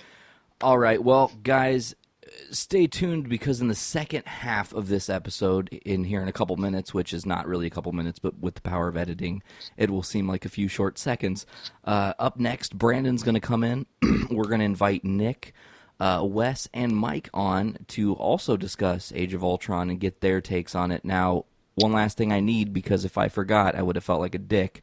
Shuddy, on a 5 stars, what did you give Age of Ultron? I also am 4.5. That was my gut instinct when you had told me we were doing it out of 5 stars. 4.5 easily. It was captivating from start to finish. Excellent. Nice. All right, guys. Well, we'll see you guys in the second half of this show. Again, Shuddy and Siike, thank you guys so much for coming on. It was a total blast. Go enjoy the rest of your days. Siike, have a good birthday if we don't see you before then. And check out all their stuff, guys. They do a lot of awesome work. And until next time. Of course, next time is now time, because up next, Brando's going to join me. We're going to have Nik, Mike, and Westicles on to continue our talk on Age of Ultron. Stay tuned. Hey, guys, and we're back. And now, joining me officially, Brandon. How's it going, buddy? What's up, Nate? How's it going, pal? Dude, it's really great. I saw Age of Ultron now for the 3rd time today, which from earlier, in the earlier part of the show, I had not seen it a 3rd time, and then now in the second half, I've actually seen it a 3rd time, so I've got a lot to talk about. But right off the bat, man, what did you think? I enjoyed the film a lot. I thought it was better than the first. Let's put it that way. I feel like as an overall, okay, I feel like this movie is pretty much a net positive. I have a few gripes with it, but they're gripes that really don't detract from it too bad, in my opinion. Okay, well, we'll get to gripes shortly. Real quick, just to kind of start off, what did you find was your top moment or your top 2 or 3 moments in the movie that just made you go, "Oh my God, this is amazing"? Um, I really liked the Hulkbuster fight a lot. Hulkbuster fight was totally awesome. I liked it, even though really there was no sense for it to be there. Like it was put in for like good entertainment, and like yes, okay, you could say that Scarlet Witch kind of got in Banner's mind, and yeah, they don't show that, and you're led just to just believe that. In fact, we don't even show. We're led to believe subtly what his fears are throughout the film, and which is different from everybody else because everyone else is pretty much straightforward. I really like the fight. The fact that whole action sequence between Stark and Banner was so good made up for the fact that I'm like, okay, I understand. Obviously measures had to be taken. Both of them knew that this could possibly happen. But then I'm like, but I kind of feel like it was put in just as a crowd pleasing moment. I mean, yes and no. I've also heard people theorize that maybe the Hulkbuster sequence was actually the fears of Banner, and that it didn't really happen, which I thought was an interesting take. Like, man, that kind of puts a different spin on the movie if that's actually where they end up revealing later down the road that he never actually, like, he might have hulked out and destroyed some stuff, but his real fear was to face Tony like that. That could be, but that was one of my favorite moments. What else? Because there were a lot of good moments in this. I really, honestly, it's a very small moment, but it's the first time that really in the films that they've made a really big deal out of it, and that's the lifting of Thor's hammer. I like that a lot. This movie, to kind of play around and not say too much, but this movie did a really great job of planting little tiny seeds throughout the film that grew into bigger things or that continuously were re-referenced, i.e., the whole entire movie starting with the first line of dialogue, as I said earlier, being shit, and then they play on that throughout the whole movie with Cap saying language, and they kind of call back to that. And then the same thing with Quicksilver's "you didn't see that coming" banter with Hawkeye. So it was good in this movie that they were utilizing callbacks to things and continuously kind of rehashing their material, but in such a way that it was almost comical. Yeah. I felt like that part of the movie was really well done. The pacing, the overall pacing of the film, I felt like the film suffered a little bit because of what they're doing in this film. And because I feel like there are so many characters, I feel like the pacing does suffer. See, that's interesting because earlier I was, when I was talking with Siike and Shuddy, to me, I felt like you blinked and the movie was over. It's so well balanced. I mean, in my opinion, they were able to put a lot of story, a lot of character development throughout the story, in such a way that it didn't feel like you had to slow down to go learn about somebody. It was written in such a way that it was all just a part of the evolution of the story, overarching. Now, I will say that the right people in this movie got the right character development because they don't have their own movies. Hawkeye got a lot of development. Hulk got a lot of development, and they're not going to do more movies with those guys and like on an individual's film. So those two guys got a lot, and made like a lot of the main focus of the story revolved around these two guys, which is more than what they got in the first film. The idea with pacing though is that, especially like a lot of the action sequences where there's a lot of going on, I feel like sometimes they would stay away from a certain character for a little bit too long, to the point of when they would go back to him, you're like, oh yeah, he's fighting Thor, or by that time I kind of feel like that was just too much time that they could have paced it a little bit better. The overall the up and down movement, I feel like in the middle there is a lull that kind of lasts a little bit too long for me. I kind of felt like, okay, when are we going to get the cog moving again? And I felt like it just took a little bit to get there. As I said, it's not completely detrimental to it because I felt like it did flow, but it was enough for me to notice. one of the things that really stood out to me, and unfortunately it was pretty early on, and I want to say it's the second action sequence. It's when they go. It's right before the Hulkbuster fight. It's the action sequence, and they're in tight quarters. Okay, so they're on the ship on the ship. in or near Wakanda, essentially, Yes. that you're led to believe. And Andy Serkis is there playing Ulysses Claw. Mm-hmm. A lot of fun stuff happened in the tight quarters. Interesting dialogue. I loved in that scene when Ultron chops Claw's arm off, and he's like, "Oh, that's gonna be okay. I'm sorry." Like, oops. Like, he didn't realize how strong he was, and he accidentally chopped dude's arm off. Yeah, with the actual when the scene gets going, I felt like the scene was too transformery. I feel like that they're trying to do a lot in such a close space, and your eyes have trouble focusing exactly what you're supposed to be looking at. Like, that's the one thing about the Transformers films that I do not like. When they're fighting, okay, yeah, we see these guys fighting, but then your eyes are trying to focus on what you're trying to look at, and I feel like the pacing is so quick, the cuts are so fast that it's over before your eyes have a chance to really tell what's going on. The whole scene isn't that way, but it definitely started off that way, and that was a big problem. I was like, I hope the rest of the movie isn't like this, and it wasn't, thankfully. Heck yeah. Now, I know you aren't the world leading expert in comic books, but were there any Easter eggs or anything that you had noticed? Well, before we bring our guest on, were there any Easter eggs or anything that you noticed you were like, that's awesome? The obvious of what we've already said, Claw. Yeah, they're setting him up. Oh, dude, that was cool. I'm like, wow, okay. As soon as I heard his name, I'm like, okay. And then, of course, loses his hand. I'm like, well, there he is. He's set up. I did like the emphasis at the end. That you just saw it. It says, New Avengers. Correct. I liked that a lot. I'm like, well, okay. Again, it's kind of setting it up for where we are and for what's going forward. Those two things are the two things that stuck out to me the most. There was, there was something else I was trying to think of. I noticed it in the film, and now I'm having trouble calling back to it. Well, while you're thinking about that, I need to blow your mind with something. As we were driving home to finish up this episode, when we were driving home, Sarah and I were talking. She pointed out something to me that, seeing the movie 3 times, I now completely see exactly what they did. And it's something so small and minute that I'm going to probably tell you, and it's probably going to take you in the future seeing it a couple more times to even completely understand what's going on.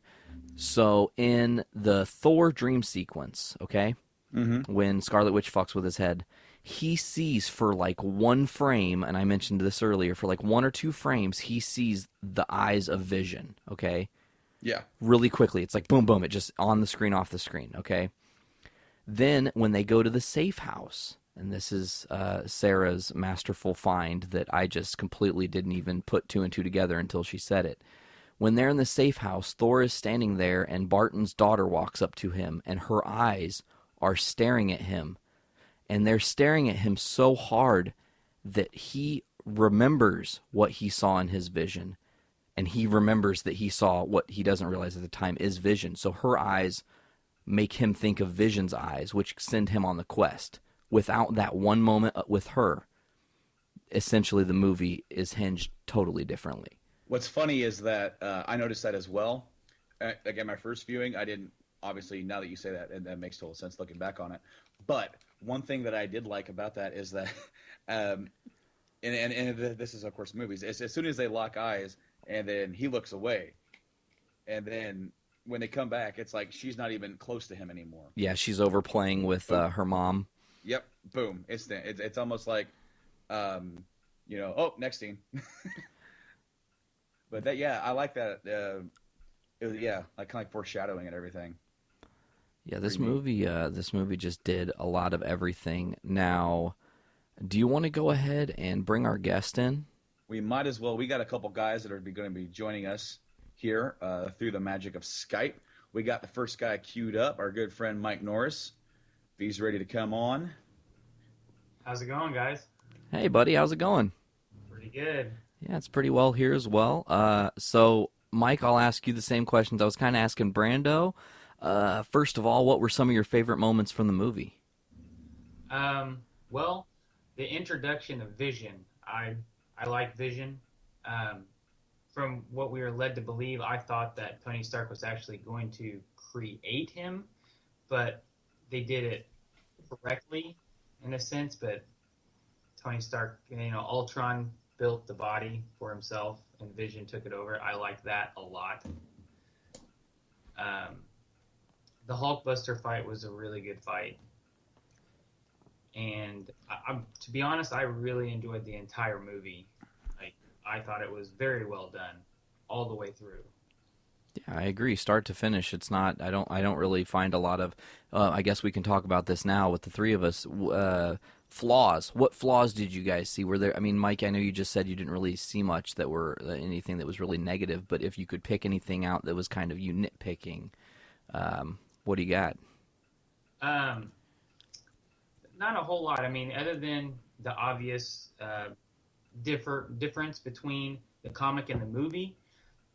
With the Vision, like at first when I went into the video or the movie, I was like, man, I don't know about this. I don't know if I'm gonna enjoy the fact that they're not creating Vision the correct way. And I actually enjoyed it a lot more because it was quick. It wasn't overly drawn out. As a flaws, I don't like the Banner and Black Widow love thing. It was different. Is that just a kind of more of a personal preference, or is it because you don't really see that even realistically working? Well, I don't like the way they portrayed it. Like, it wasn't very well.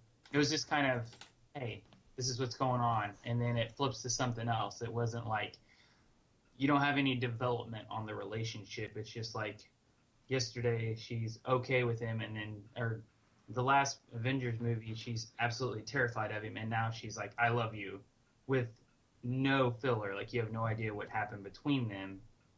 So you're just led to believe that somewhere in between these films there's an attraction. Right. Yeah. I didn't mind that too much, especially once they started talking more about it. Like, it was sort of an underlying thing in the beginning. When they're at the safe house, they do have that nice, cool scene. I really enjoyed that scene a lot, especially it plays into the ending. But things that I nitpick, this movie had a lot of good CGI, but it also had some bad CGI. And the first one that I noticed, the first and major one, is in the opening action sequence. And there's a scene where Thor, I want to say, grabs a guy and like whips him around and throws him. And it drew me back all the way to one of the first times I recall seeing really weird movements for human, that are supposed to replace actors, for these human-like CGI characters. That's all the way back in Blade 2. If you watch an action sequence in that, the way they move around, it almost seems really unnatural. And that bugged me to the point of, as soon as I noticed it in the beginning of the movie, I was like, oh no, please. I don't want to be spending my whole time nitpicking every little bit of CGI in this film, because it's so, like my Ultron, it's pretty much CGI. Right. So I was so afraid. Thankfully, there wasn't too much. That one was the one that just the way he moved, and you could see him, it didn't look exactly right. And I know what you're talking about. It's when they're heading to Baron Strucker's Hydra headquarters, and he swings the hammer and goes up a little bit, and then he hits somebody and then lands on this platform, and it does look very unnatural. That was actually one of the things I noticed that I didn't quite like. That, and then also, and this is me super nitpicking like a little fanboy, I did not care for the fact that towards the end of the movie, Scarlet Witch lost her accent for a couple lines there. Like, she went back to being a normal American girl like she actually is, and not Sokovian. So I thought that was a little bit strange, but again, that's just me nitpicking for the most part. Now, where do you guys think, or not where do you think, but what are you most excited for moving forward from this movie? This movie did a really good job of planting future seeds what seeds were planted in this movie that you guys are excited to see develop and grow into something bigger? Well, the gauntlet was my biggest thing, right? Because through the credits it comes up, and then you see Thanos grab the gauntlet without the stone in it, and I actually, out loud in theater, was like, "Yes, yes," because that is one of his major weapons, and I've been kind of hoping that they would bring that out, but they actually showed it, and I was excited for that.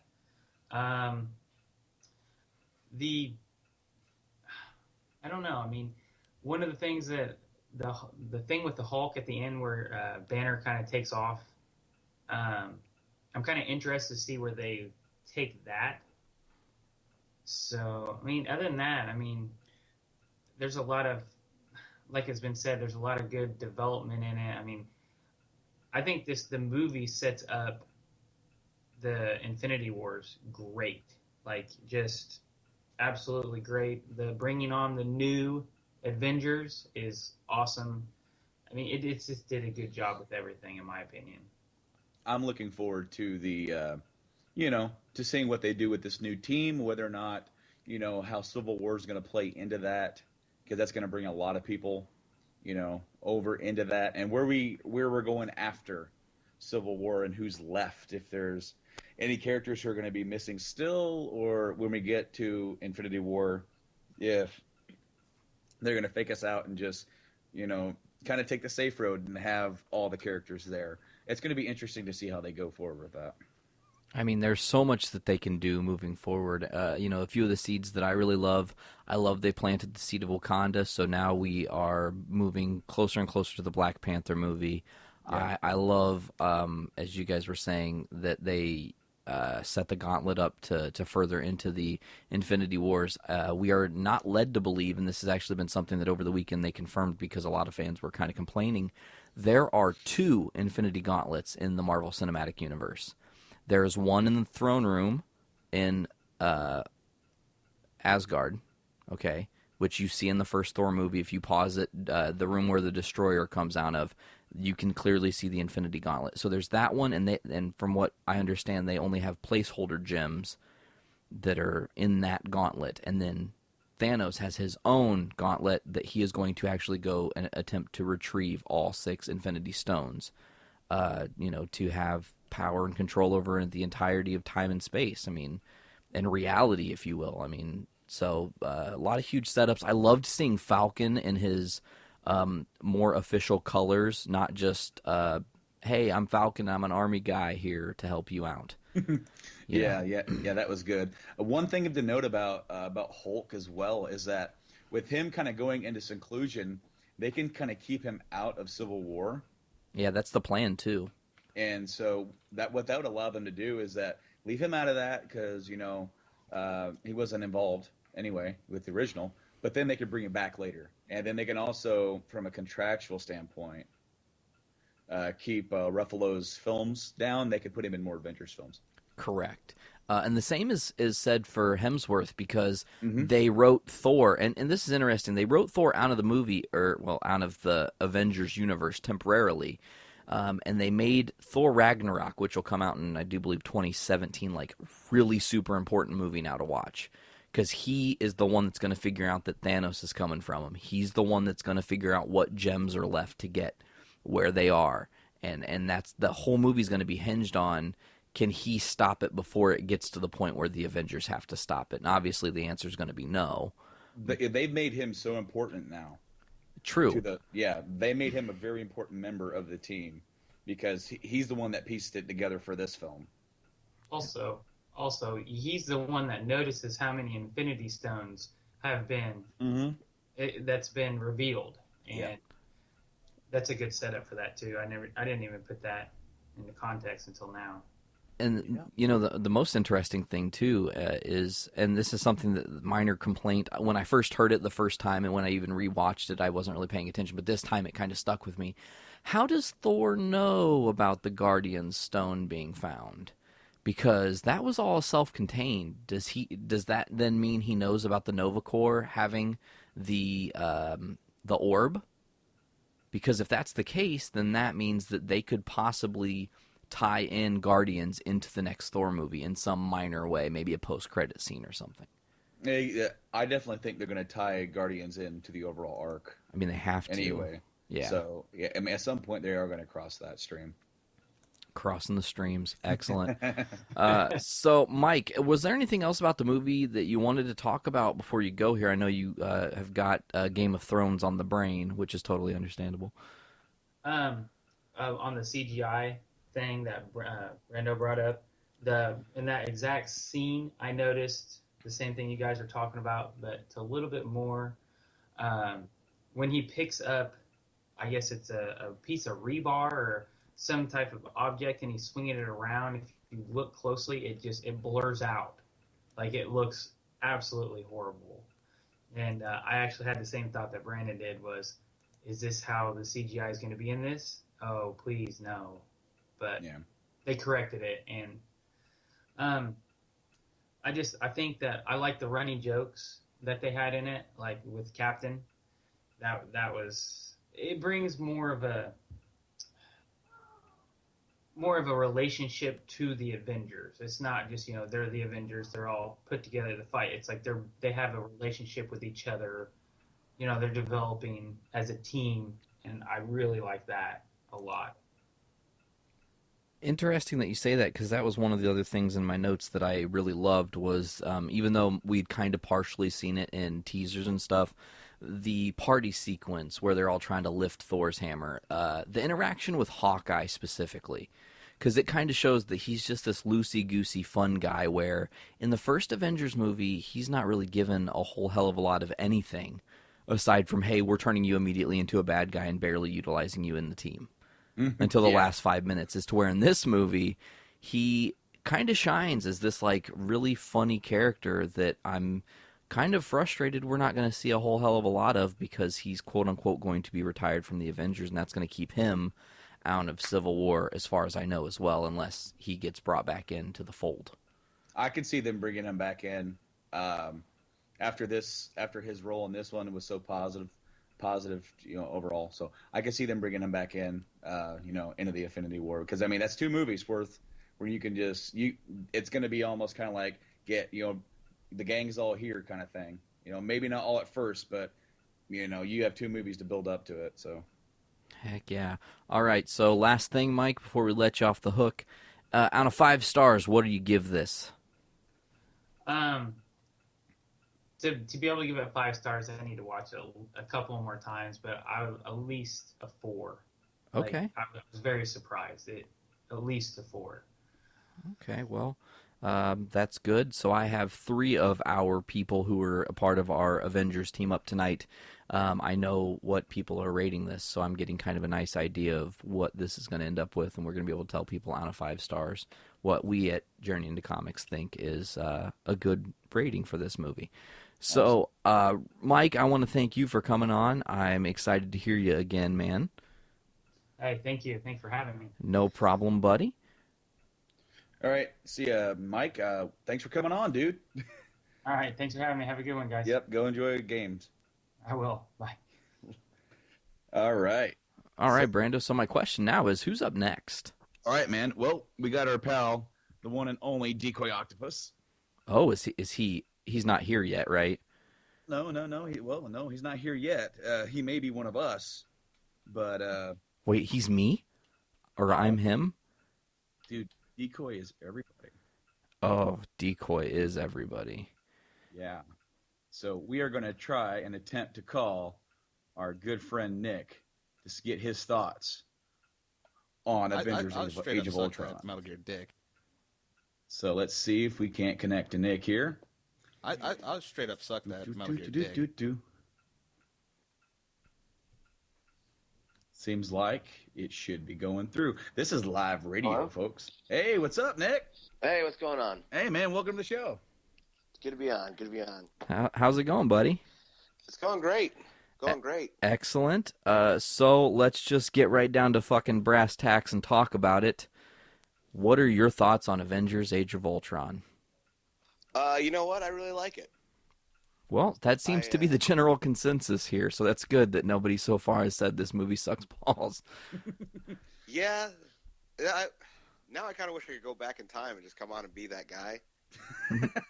No, you don't. No. It was awesome. I guess I'll get right into it.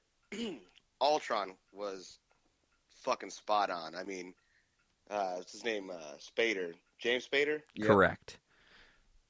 Fucking great voice acting job. I mean, I don't know about you, but not only was he great at his voice acting and bringing Ultron to life, but, I mean, in that movie, you kind of feel for Ultron. Like, you feel bad for him in a lot of different ways. At the same time, you're like, he's terrible. Yeah, the cool thing about it is that it humanizes him, even though he's a robot, you know? Yeah. It's not your stereotypical AI villain where he's just cold and robotic and always calculating. He's humorous and he shows emotion.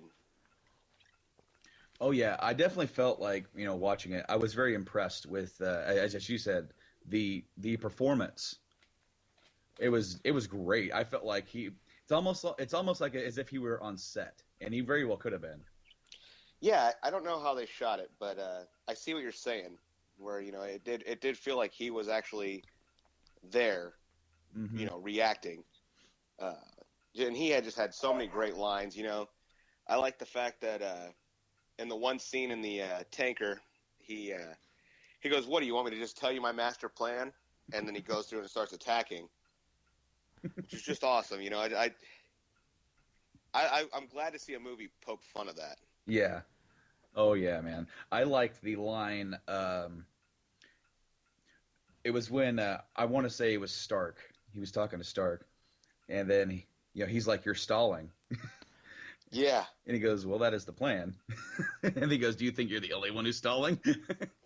Yes, exactly. I like that a lot. It was neat. See, and there was actually another Ultron line that I totally adored. And just as soon as I say it, you guys are gonna hopefully agree.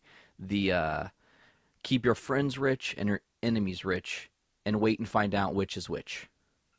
Right, and then they said that's something that Tony used to say, which then sets him off. Right, and that was great when he gets angry to be compared to Tony, even though in reality, he's like if Tony went too far, that's what he would be. He has so many of Tony's personality traits. It's awesome. It's believable that he's kind of like Tony's son almost. Tony created him. And I know the real Ultron in the comics felt that way about Hank Pym. Correct. So to have this one to bring that back over, I think that's great. Siike said this earlier in the show, and I thought it was super spot on. He said, Ultron is essentially what Tony Stark would have become had he not ended up in a cave and become Iron Man. That is a really good analogy. Like it just makes so much sense. And then on the flip side, that same guy that is in the cave and decides that he only wants to save humanity is the side that becomes Vision. So Tony is the top of this like perfect fucking triangle language, where he's at the top, but then there's the farthest left is your Ultron and the farthest right is Vision. Yeah, kind of like a Venn diagram. Exactly. And that's what I loved. You know what else I loved that they did is, man, having Ultron, he almost had like that obsession with Pinocchio. Yes. And it served to like completely ruin my childhood, and I adored it. That was great. I liked a lot of the scenes early on with him, as almost it's like he's kind of getting his bearings. Yes, when he's first created and talking to Jarvis. Mm-hmm. That was a really neat scene and really ballsy for Whedon to do, because you have this huge summer blockbuster filled with action, and it starts, the birth of the villain of the movie is in complete darkness, and you are birthed essentially with Ultron, and you get to hear his thought process and how he came to understand his reason for being. Yeah. No, it was great. The introduction to Ultron, and I saw it in the trailer before, but where they're trying to lift Thor's hammer, and it's a happy moment, and it's a great way that the movie it gets you to this high point of it. The whole theater's laughing and everybody's having a good time enjoying them, trying to pick up the hammer, and then out of nowhere, on the cue of Thor saying that they're not worthy, Ultron bust in with this just creepy as fuck speech, and it was fantastic. What does he? He says. He says, "Worthy, how could you be worthy? Worthy, how could you be worthy?" But then there's the line right after that that's really. He says, "I was something, or I was a dream. I'm not sure." Yeah. And then then the other guy, I had to kill the other guy. Just the way he delivered that line was like, "Fuck yes, Ultron, let's do this." Oh yeah. I guess the one thing I will say though is that I kind of felt like he was underpowered. Well, a little bit, and I felt that too. There were moments where the cool thing was that he was the embodiment of the hive conscience, and there were parts in the movie, I don't know if you guys caught on to this, like during the scene when Sokovia is starting to be lifted into the sky, and you're hearing Ultron talk. Now, usually you hear someone talk, but you don't necessarily see them on screen, and you go, oh, it's just a voiceover monologue. I get it. What you are actually supposed to be thinking is, every single Ultron is saying those same things, and you're hearing it like a fucking loudspeaker. Right. Telling the Avengers that he's taking them down. And the Avengers are his meteor. I agree. I loved Ultron. Every new character in this movie, I have nothing but praises for, I think. I will say... Oh, sorry, Nick. Go ahead, Brandon. All right. I will say that to touch on the fact that you said Ultron's a little underpowered, I feel like Ultron was a bigger threat than the first film with the army. I feel like he was able to create his own army and to create... it almost feels like an overwhelming force. I do feel like he was a step up, but I also feel like for where we know where this series is going, we know that there's going to be someone even bigger on the horizon. So, by comparison, maybe they looked at that and they thought, well, he's got to be a step up, but he also can't be too, condemning. Maybe is the word. Maybe too threatening to the point of where it just seems like all hope is gone. Because at a certain point in the film, you have all these characters gunning after him, and of course you have that pretty cool climax, that shot where the camera circles around that center part with the pillar. You have all these characters teaming up to take him on, and he is effectively, he says he has them outnumbered, but in a way, he's outnumbered.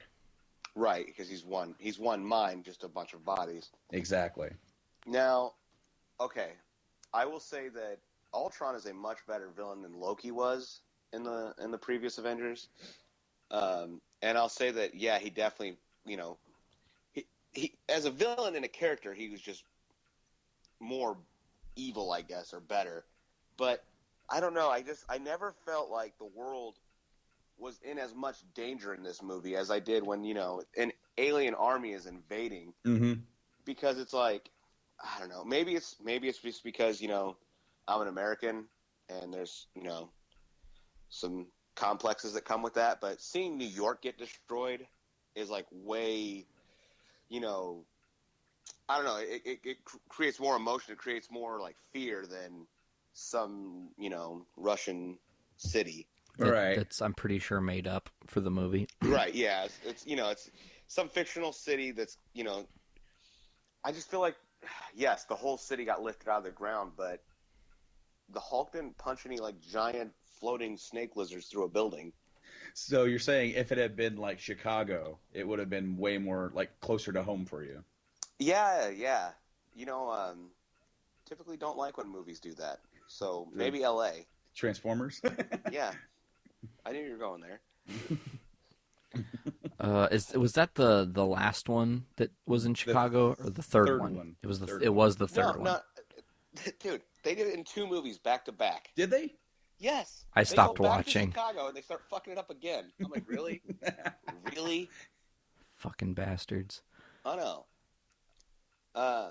But yeah, I guess, and the concept of him creating a meteor out of a city is cool. But I don't know. I never felt like the world was at danger, just the city. I kind of feel like I didn't really get that sense until they started getting so high in the sky. Like when it started to fall, that's when I started, like, when I finally got the scope of, holy crap, this could mess shit up. Yeah. That was really, yeah, I'm kind of with you on that. I really didn't get that sense until the landmass started to fall, and then you're like, this could be a problem. Oh yeah. That's interesting. At no point, I mean, and me being me, at no point did I go, man, I don't think this is that threatening, because to me, I'm like, hey, meteors fall from or come from space and go through our atmosphere and shrink down because they get, eroded away through fire and entering our, atmosphere and everything. So a landmass as big as that was falling from just above the or just below the ozone layer, I was going, yeah, this, if they were to actually, if this was something that was happening in the real world and they were to drop something like that, everything on Earth would be done. You would have cloud coverage over everything, block out the sun. It'd be a cold world. I mean, that's just the facts. So to me, I was just like, oh my gosh, how are they going to solve this problem? But they solved it pretty simplistically, and I mean, as far as I'm concerned. Yeah, I guess, okay, so, in the first one, you had Tony taking the nuke into the portal.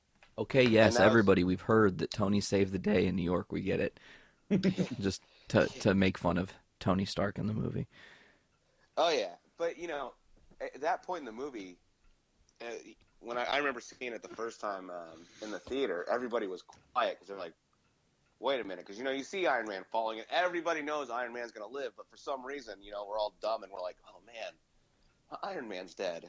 But this movie lacked that moment, and it had the death of Quicksilver, and that kind of sucked. I wish they would have developed Quicksilver and Scarlet Witch a little bit more.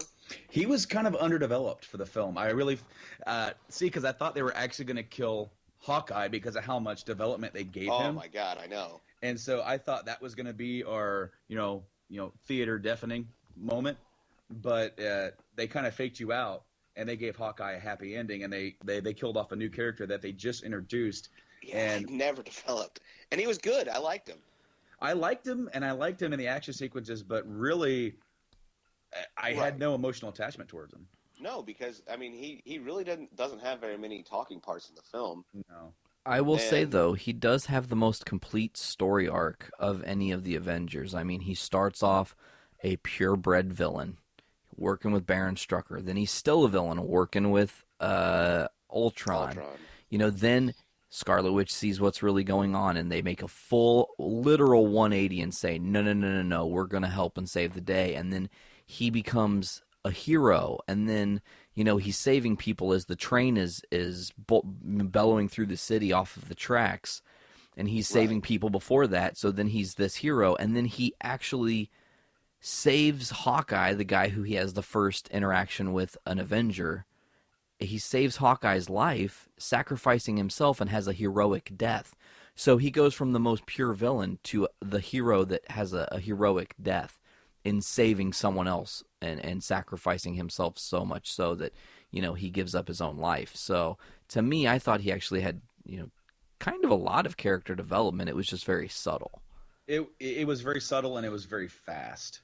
No pun intended. Well, right, because for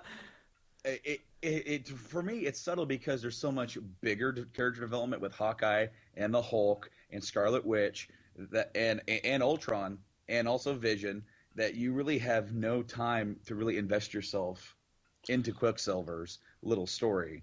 By comparison, I'm not diminishing his character. I'm just saying that by comparison with everything else going on, it's easy to forget about it. Yeah, okay. I kind of wish they would have given him more screen time. Maybe honestly, I would have taken away the romance, the Hawk and Scarlet. I mean, not Scarlet. Scarlett Johansson, Black Widow. Second person to say that. Yeah. It just because it kind of felt forced at times, and then it's like at the end there's no really resolution with it. There's nothing comes of it. It's there, and it almost feels like it's there because every movie has to have a romance, Well, I think it was more that Scarlet Witch was left brokenhearted because Hulk made the decision to go, hey, I can't be a part of this team because I'm too much of a threat to the team, and this is my one opportunity. He had one chance to get away from the team without question. They were all wrapped up in Sokovia, so he just said, fuck it, I'm gone, and I'm not coming back, and whatever, come what may, if you will. They hinted at it. They definitely did hint at him wanting to escape, like he's kind of done before, right? And she was able to find him. That's all that whole thing with him kind of coming into the fold of the first one. He hinted at that, and she said that she would just go and join him. I would love to go do that. I would love to just kind of get away from everything. What life do I have outside of this? And I do hope that they bring it back around for another film. But I kind of do agree with Nick at the fact that it is kind of left hanging when it's kind of like what Mike said right before Nick kind of came on. It does kind of seem like that they just pick it up like, oh, they have an attraction towards each other. Duh. When really, as in the first film, she's actually quite fearful of him. Yeah. So yeah, I would say, I don't take that as a complete net negative, not because I take these movies do need to have kind of this romance. I take this as a really good character development on Bruce Banner, because with this romance he did get a lot more screen time for like personal screen time, not just I'm the Hulk destroying things. And the same can be said for Hawkeye. He gets a lot more screen time when you could sort of see his personal life, which is something that you don't need to give Tony Stark too much of a character development for this, because he's had so much. Same with Cap. But right, and Thor, all these guys have their own movies, so you don't really need to tell their stories. But Hawkeye, Widow, and Hawk don't have their own movies. So yes, this is kind of their time to shine. Yeah. And you said earlier that you thought they were going to kill Hawkeye, and I went and saw the movie with a group of friends last night, and we were all sitting there talking to each other like, dude, they are setting up to kill him so hard. Like, this is ridiculous. And at a certain point, I was like, I can't believe they're just telling you that they're going to kill him this much. And then, then you see the little kid there, and I'm like, really? They're just going to telegraph it this much through the whole movie that they are killing this guy. And then out of nowhere, they kill Quicksilver. I was like, man, I kind of wish they would have killed Hawkeye. At least they were going to pay it off, right? Right. It's like, you made me look like an ass for like having to whisper over to everybody around me, like, why are they going to kill this guy? But no, it's just like, I feel like if they'd have killed Hawkeye, they'd have got some impact, right? It would have made Ultron this evil villain like he's supposed to be. Instead, and I know that everybody loves that Marvel has a plan and that they've got all these movies like planned out in the future and that they're going somewhere with this. I feel like this movie could have been better without that plan. I feel like movie isn't what it could have been, because this Avengers is a stepping stone for the next Avengers, right? Mm-hmm. And Civil War.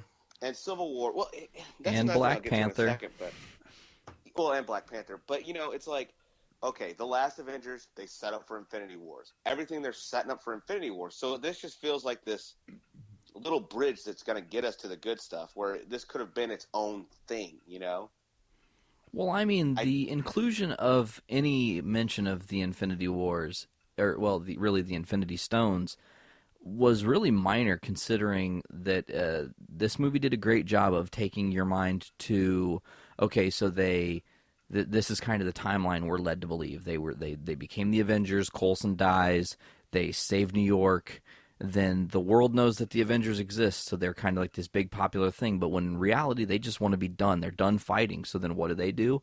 They start storming all the different Hydra bases and the Shield bases that have turned Hydra because of the events that have been happening in Agents of Shield.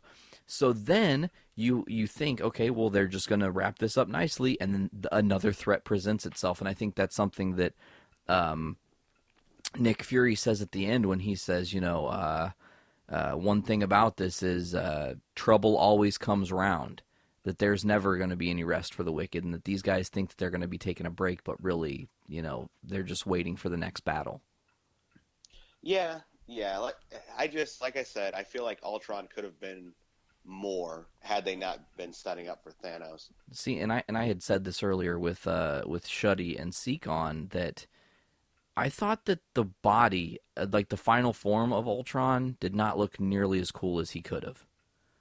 No, he looked great through the whole thing, and I kind of kept thinking that he would improve, and then he would just be like this crazy, like super shiny metallic god. And he was cool, but yes, I do see where he could have been better and eviler looking. Okay, Nick, let me ask you this. Your all-time, like, in this movie, what was your one singular favorite moment that you were just like, fuck yeah? The introduction to Ultron, the scene I mentioned earlier where they're messing with the hammer. Like I said, it brings you up there and you're in this good, happy place, and then it just comes crashing down so fast. It was brilliant. Oh. What's interesting is that you mentioned how, like, that scene ends with everything going wrong, right? Yeah. But then at the end of the movie, close to the end of the movie, things start to look up when they reintroduce that same scene where Vision picks up the hammer and everyone looks at him like, what? Yeah. Also, just throwing this out there, I don't see how this sets up for Civil War. Well, it drove a wedge between the fact that there is no trust between Cap and Tony. Now, as much as they had their quote-unquote amends there at the end of the movie, and Cap saying, I will miss you, Tony, or whatever, realistically, in the back of Cap's head, he goes, I don't trust fucking Tony Stark with a fucking, an ounce of blood in my body. Like, I can't trust him. He caused all of this damage, and yeah, he was a part of helping fix it, and he didn't just go run. But, whenever the event happens for Civil War happens, Cap's going to see it in one light, and Tony's going to see it in a different. And as soon as they disagree, as soon as the moment happens where they quote unquote agree to disagree, that's when shit's going to hit the fan in Civil War, for sure. I guess to me, if they'd have left it where there's like a tension and there's like a real problem between the two, because they're walking down a hall and they're having a funny conversation about Vision. Is he good or not? And well, he picked up the hammer. Hey, the elevator will still go up. And the elevator would still go up, right?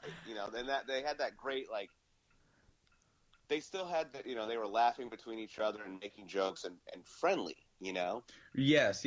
That, and I kind of thought that same way too. I kind of thought that while for this movie, if we didn't know that Civil War was happening, there would be no issue with that whatsoever. You're right. But we know that Civil War is coming. We know what that entails. So you would think that they would kind of set that up a little bit more, where it's like, dude, we're not going head to head right now, but I'm not completely with you right now to the point where I want to be joking with you. All right. So here are my two thoughts to just be counter argumentative towards what you guys are saying. So one, Brando, if you and I were a part of the Avengers and we just saved the world from a crazy AI robot that created multiple AI robots and planned on dropping a entire city, that was cut all the way underground onto Earth, do you think we'd be dickheads to each other after we successfully saved Earth, or would we be cool? Because I think I'd be like, dude, we're fucking alive. We are not dead. That in itself is a win. I don't think that there's a room there for like hostility. I don't think there would be hostility, but it's like, dude, from Captain's perspective, there is Tony Stark doing exactly what Scarlet Witch said that he would be doing, creating another problem, and it turned out good this time. But what about next time? And because he was sort of the genesis of this entire problem, I'm not saying that there would be there's not going to be like, dude, shut the fuck up, get away from me. But I personally would not be going, well, how about that Thor's hammer, huh? I would probably be like, all right, dude, see you around. Yeah, I feel like I'd be pretty, at least passive aggressive. I mean, you've got to think that they just went through hell because Tony invented something that he was meddling with things that he shouldn't have been meddling with. And he went behind Cap's back and the whole team's back and created this fucking ultra evil force that took all the Avengers plus some other people. Look, I don't need to hear the men wasn't meant to meddle medley, okay? I don't need to hear that. Okay, and the other thing I want to say about my defense on why they wrapped up Tony and Cap at the end there nicely is you also got to think there are children or people that aren't going to take their kids to go see Captain America Civil War. While they should, there are people that won't. And those people needed to have some resolution, so they have to make it seem like things are okay. Again, hearkening back to what Nick said, if this movie probably could have been built better if they weren't like, if you're not expecting or having to plan towards another storyline here, another storyline there. It's almost like micromanaging to a fault. I guess that's true. And what I said on its own, that scene between those guys, that's perfectly fine and kind of into how they would react to each other. But then you're almost expecting a little bit more something. And I can also agree with Nate as to this movie was served to really piss Cap off. And while Cap is a pretty laid back going guy, he even forgave he overlooked Nick Fury's kind of problems in the first film with him using the Tesseract. Right. So he was able to do that, and from that standpoint, if there's another issue where these guys are going to butt heads, I could see then it's going to get to a point of, well, listen here, you son of a bitch, language. Yeah, and I guess I actually I explained this to my friend that I saw it with last night that he thought that Ultron didn't come off evil enough, and he said he wanted to see the movie in a little bit darker light, I guess. And I explained to him that this is a movie that's for kids and adults. Yeah. And so I kind of understand why you couldn't just kill Hawkeye and have like this dark ending where, Cap and Tony are at Hawkeye's funeral and they just are staring, bullets at each other. I see where you got to have the happy, fun ending because there are kids coming, and that's, a big majority of the audience is that children love the Avengers. But yeah, I feel like there should have been a little bit more tension, and then you could have went into Civil War a little bit easier. Yeah. Because now you got to go into Civil War, you have to have an event. I personally don't see Ultron as like the conniving evil character. I see him as point of view evil. It's like he doesn't see what he's doing as evil. He sees it as the greater good.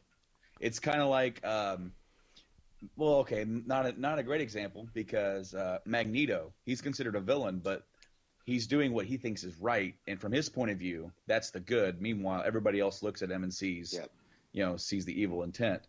So that's actually the exact comparison I used because, to Ultron, he is like his own people's savior, which is just himself. But, to Magneto, he's the savior of the mutants, Yeah, right. Yeah. He's building a world for them. Ultron's building a world for androids, I guess. Essentially, like almost kind of like the race evolved, Yeah, exactly. Whatever humans would be if they were going to survive this, then they would be worthy of living in this new world, I guess. Alongside of Ultron. Mm-hmm. So let's.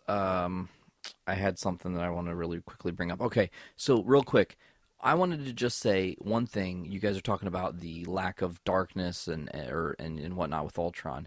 I think that Ultron is just chaotic. He's not chaotic good. He's not chaotic evil. He's chaotic, and he doesn't understand, as Brandon was just saying, he doesn't understand that from his viewpoint, everything he's trying to accomplish is evil. However, to him, it seems good. So therefore, my justification of saying that he's just chaotic is exactly that. He doesn't understand that there is a fine balance between what is right and what is wrong.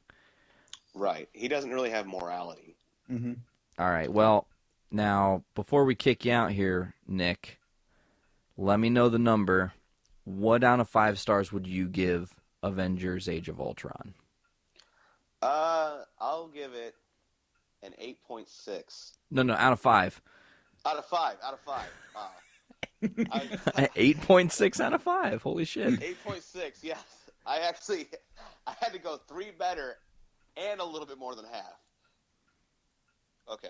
4.4. Okay. 4.4. 4.4. You had to find a reason to give it just under 4.5. Yeah, well, I wanted to go with that shitty point score just to get under your skin.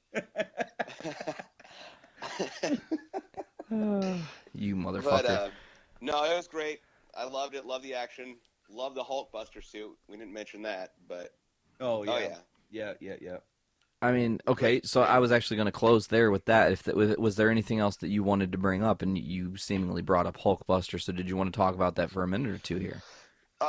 Dude, that suit was awesome. That whole scene was great. I love how you see the Hulk. He's kind of like rubbing his eyes, and you can tell that he's confused. Like, he doesn't want to be doing this, but he doesn't understand why he is. You know? He's raging, but he's not sure exactly what's setting him off. Yeah. Yeah, because it could have been easy to make him like this evil or villain in that point, right? Where you just want Tony to kick his ass, but it's like, you kind of feel bad for him, you know? That was a good, that's a good thing to note there.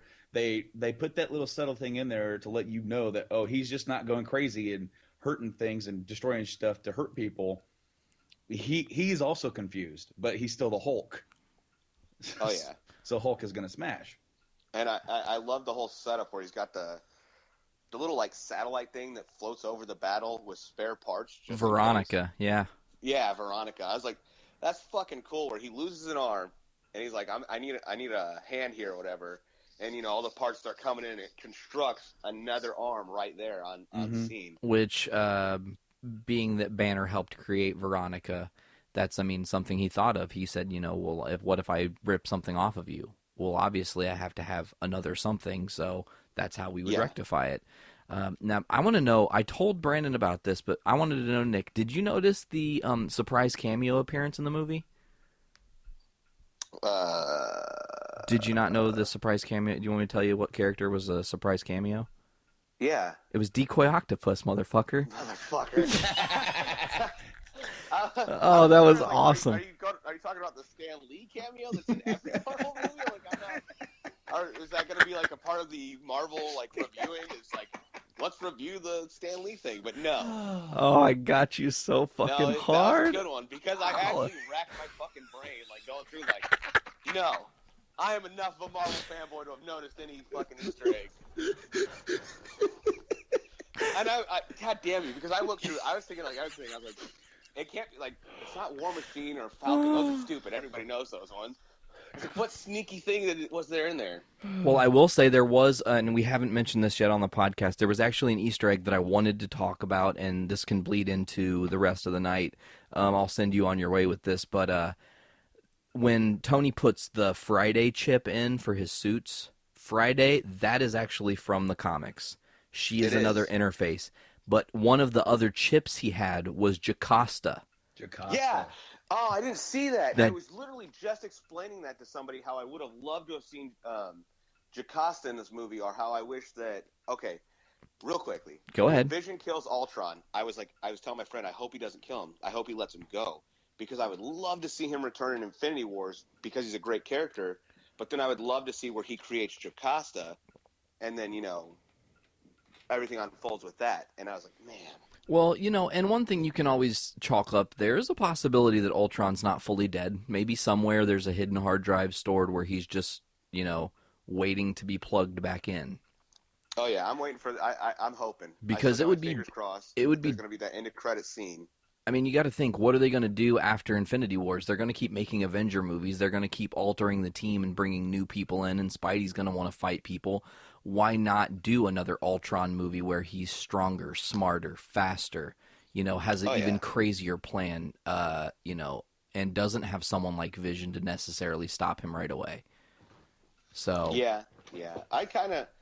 I'd like to see it come back. It'd be cool if he came back, after the whole Ant-Man thing, and they were able to tie that in somehow. Just because I'm a fanboy.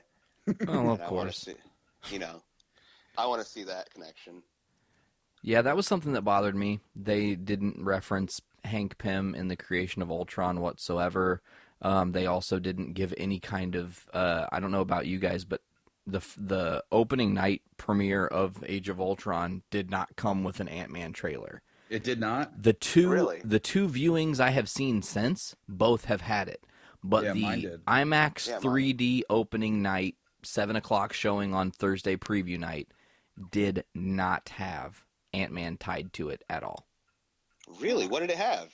It only had 4 or 5 trailers, and I think it was 5. So I think it was it started with Fantastic Four, Jurassic World, Star Wars, Tomorrowland, and then there was one more. I can't remember. Why can't I remember it? It's gone. Unimportant. And I feel like it's I was surprised that Star Wars didn't have a trailer in the one that I saw. I didn't either. Yeah. No. We were going in expecting it. And some other people got in other viewings. I've had San Andreas as a trailer. What? Yeah. What we had was Halo 5, the live action trailer. Really? And somebody was talking to me during it, right? And my friend's talking to me, and all of a sudden I'm just like glued. And I'm like, "Are you seeing this? Like, what the fuck is this?" He's like, "You haven't seen these yet?" I was like, "No." Like, there's like this badass motherfucker with blue shit, and he's killing Master Chief, and I don't know a fucking thing about Halo, and I don't give a fuck. But now I'm really compelled to go play all these games and like excited. Like, awesome. I don't know. That trailer blew me away, and maybe it was like the theater atmosphere and the sound, but yeah, I had to tell my friend to shut the fuck up for a minute. Awesome. I had Mission Impossible at mine, along with Ant-Man. It was Ant-Man, Fantastic Four, back-to-back, Mission Impossible, and if there was another one, I can't remember. I remembered my 5th trailer. Mm. It was the new James Bond, Spectre. What? Really? Yeah. It was like a 45-second trailer. See, I had Tomorrowland, Jurassic World, Ant-Man. Boy, I feel like there was something else. What else was there? I can't remember. Tomorrowland was the only one that stuck out to me, and Jurassic World, and Ant-Man. Never mind, they all stuck out to me. They were good. Awesome. All right. Well, hey, Nick, thank you so much, dude, for coming on, being a part of our superhero team-up episode. Oh, absolutely, dude. It's always a pleasure. Thanks, man. And, yeah, so we're going to move right along. Brandon, you got anything else for Nick before he goes? Hey, Nick, man. Hey, thanks for coming on. And I'm sure that we're going to discuss this movie, break it down even more thoroughly. Oh, God, yes. In the next coming days. So, hey, man, take it easy. Have a good night. And then enjoy some Thrones, man. All right, you guys do the same. Yeah, all right, later, man. Later. All right. Accidentally cut him off at the end. But now, Nate, see, this is a very interesting dynamic. I'm really liking this whole just call-in kind of thing. It's very neat because we've had 2 similar yet different discussions. Correct. About the same movie. Now, coming towards the end, we're going to bring in, of course, returning to the podcast for the first time since Christmas. Now, it has been since Christmas. He was on that show, but we recorded that back in October of last year. Yeah, so it's like been, 7 months or something? It has been a long time, but the one and only Westicles has returned, and we are going to load him in right now. I'm going to add him to the call. It'll take just a momento. I'm excited to hear what Wes has to say about this movie. So am I. So we are adding the one and only Westicles to the call. We are ringing. He's in the pisser. Oh, watch. Yeah, dude. That would be Wes. Wes! Yes. Hey, what's up, buddy? Not too much. Hey, Awesome. man, welcome back to the show, man. It's been a long time. Been a while, yeah, a few months. Few months. You're like our encore right now, the final guest of the evening. Ooh, I that's mean- exciting. Best for last day. Yeah, well, I mean, it just kind of worked out that way. I'm kidding. It actually works out perfect because I like to ramble with you about superhero stuff because you definitely have your finger on the pulse. Yeah, that's true. You know, this podcast has literally been recording as early as 10 o'clock this morning and all the way into tonight. I've been doing this episode, so to close with Wes is going to be a lot of fun. Yeah, that's an awfully long podcast. Should be a hit. Oh, dude, I hope. 17 hours. 17-hour podcast. I've consolidated it to like 2 hours and 13 minutes right now, but you know we're going strong. I tell you what, this is a special. By the way, before we get right into Wes, Nate, I totally forgot to say something to you because we jumped right into the show. I really dig the intro that you sent me. Oh, cool! It's not as loud as I would like it, and I'm gonna adjust that in Audacity. But people have already heard it if they're listening to this episode. Oh, cool. See, yeah, we haven't touched on that, but you should be able to turn the volume up on that. Now, jumping right into it, Wes, my man. Oh, Yeah. what are your thoughts, man? What'd you think of the movie? Fucking magnificent. Language. Oh well. Yes. My bad. No, it was absolutely phenomenal. It really was. I totally agree with you. So we'll get right down to brass tacks. We know you think it's phenomenal. Give me like your top 2 or 3 moments from the movie that just blew you right the fuck away. All right. Well, first of all, I think the obvious answer that everyone's got is probably, well, Hulkbuster Hulk was awesome. That battle was epic, tearing down the city, ripping each other apart practically. How fast Very can I well buy done this and building? excellent.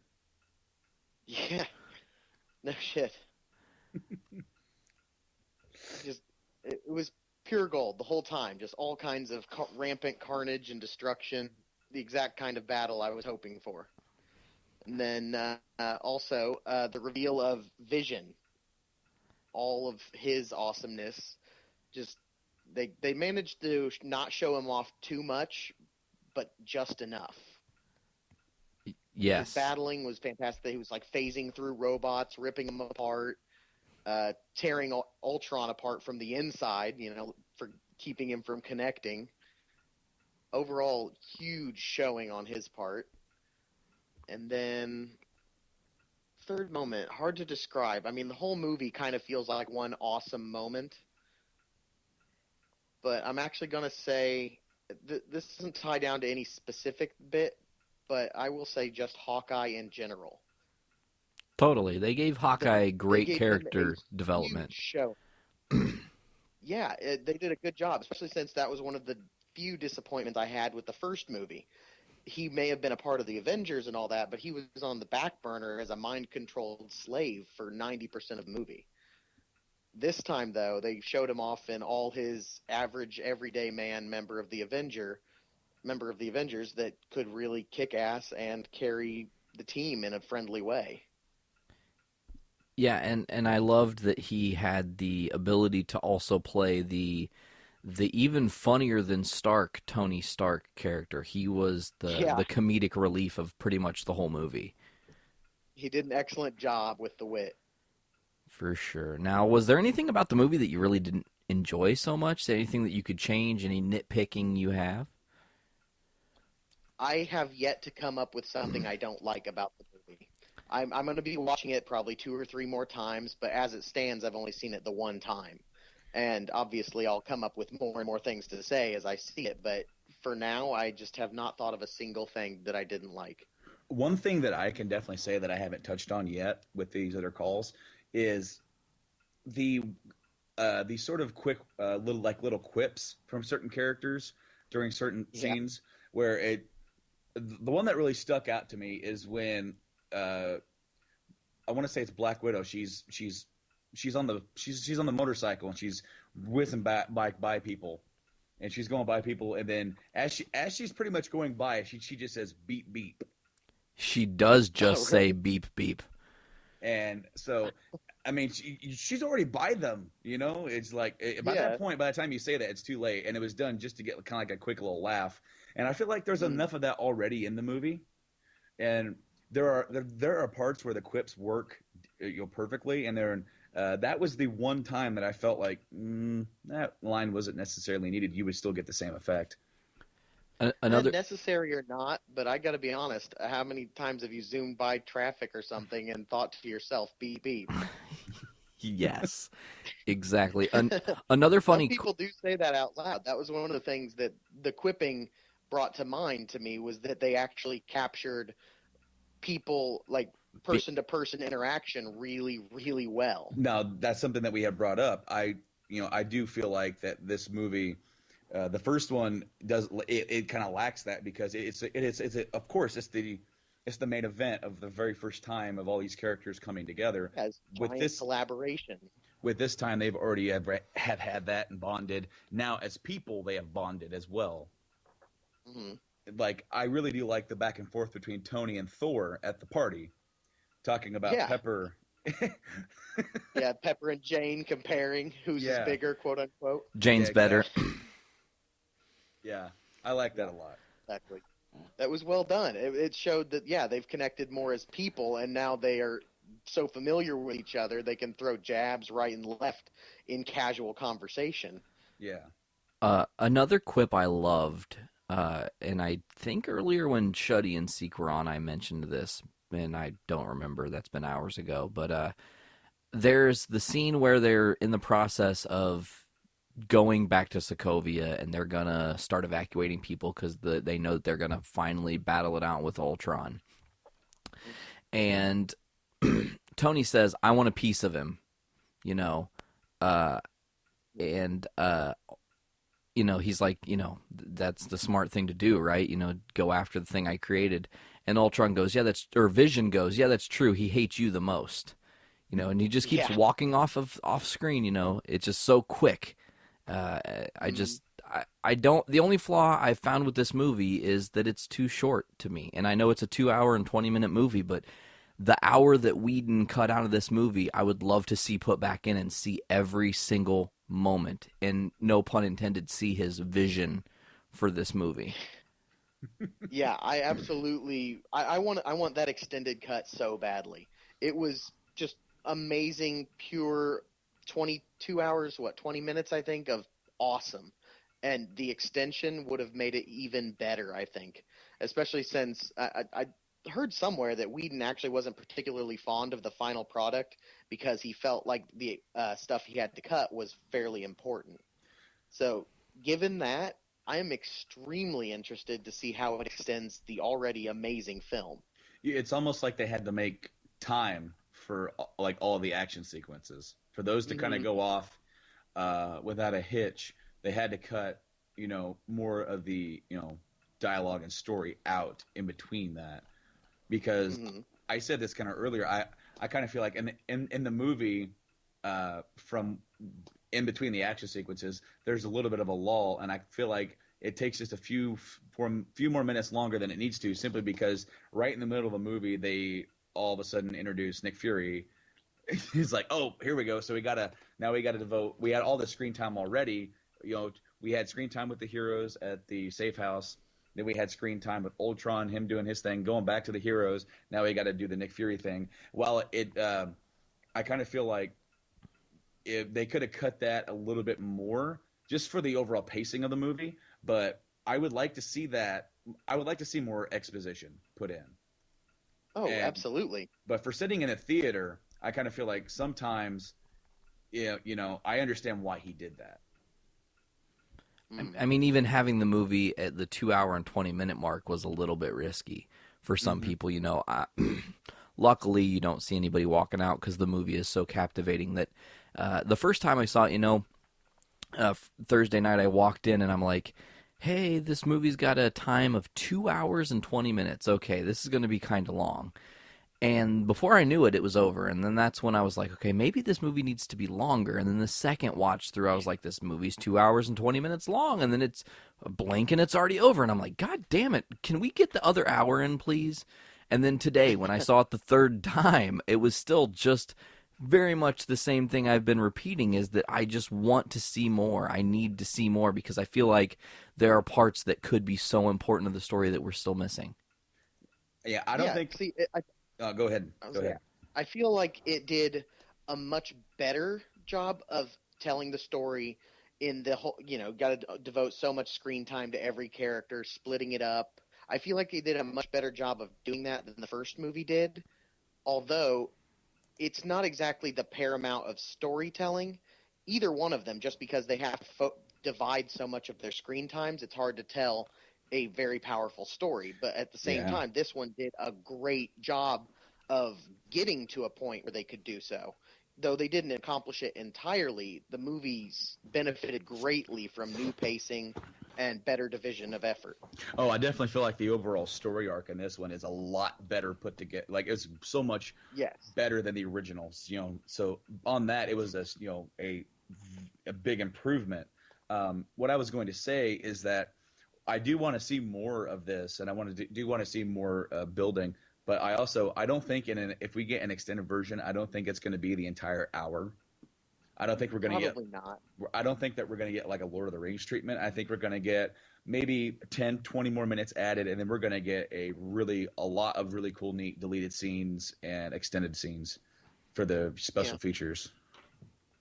I'm hoping that they get a half hour out of the cut material, because it always drives me crazy when we get those really awesome extended/deleted scenes, and they're not in the extended cut of the movie.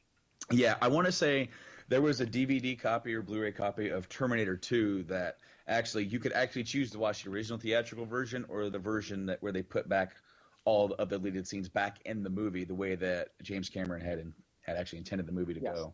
I know there was something like that for Terminator 2. I'm tired of getting like the quote-unquote extended edition of a movie that's maybe 10 minutes longer, but the special features still has all these deleted and extended scenes that are actually great. Right, yeah. It feels weird for them to have this extended cut and not include those in the film. Right. I mean, you're already committing yourself to sitting there longer anyway. Why aren't you getting the actual, film that was intended? Exactly. Yeah. Now, one thing that we kind of touched on earlier were like Easter eggs, little things that were in the film that kind of allude to things to come or things that were put in to as sort of a wink. And we slightly touched on it, but I just want to say this because I haven't said anything yet. I really enjoyed the Stan Lee cameo in this one. Hilarious. Oh, absolutely. I really Fantastic. liked it. It was one of the funnier ones in my opinion. It was a little thing, but it was still really well inserted. Oh yes, I like that a lot. And of course, we touched on Claw. Oh yeah, that little bit. That was a good cameo. Because that is somewhere where they could potentially go. Nate, you said in the future they're still going to be making Avenger movies. That is a character that they could call back to down the line. Oh, there's no doubt. There's no doubt in my mind they'll be calling back to it for many reasons. One of which is that he is, honestly, Black Panther's arch nemesis. Correct. He's his pretty much numero uno bad guy. He's always trying to break into Wakanda, get the vibranium, all that. So it's really awesome that they introduced him. They cut his arm off. Yep. That'll be okay. Yeah, and then he falls down the stairs, which, totally still going to be okay. Yeah. Was there anything else that you noticed? In the film? As far as little Easter eggs, I haven't. Either I didn't analyze it well enough, or just coming out of the theater, I thought to myself, I noticed a whole lot of in-your-face Easter eggs. Like they name drop Wakanda, and it's very obvious that's Ulysses Claw. Mm-hmm. There's many things that were right up in our faces, but I didn't notice any of the small stuff. One of the things that I liked, and it's not a really big thing, is there was that bumper sticker that they had in the jet that said Jarvis is my co-pilot. Yes, it did. Yeah, that was fun. That's a real bumper sticker too. I've actually seen that one, but yeah, I thought it was fun that they had it in the jet. Now here's an Easter egg I was talking about earlier in the episode. So for those of you who are being marathon men, if you will, and lasting into the we're at the point now where the podcast is longer than the movie. There is a small Easter egg that I located, and it took a lot of work and understanding and making sure that I was correct, but I am correct. So in Cap's dream sequence from Scarlet Witch, there's a band playing. And the band is called, and I said it wrong earlier because it was early and I wasn't 100%, and then seeing it the third time I actually locked on and got 100% confirmation. So the band is called the Roy Thomas Players. What does that mean? Why is that important? What the fuck does Roy Thomas have to do with anything? Roy Thomas created both Ultron and Vision. He is the guy who is responsible for bringing them into the comics in the 60s. So it was a very tiny little callback and a way to tip their hat and say, hey, we appreciate what you did,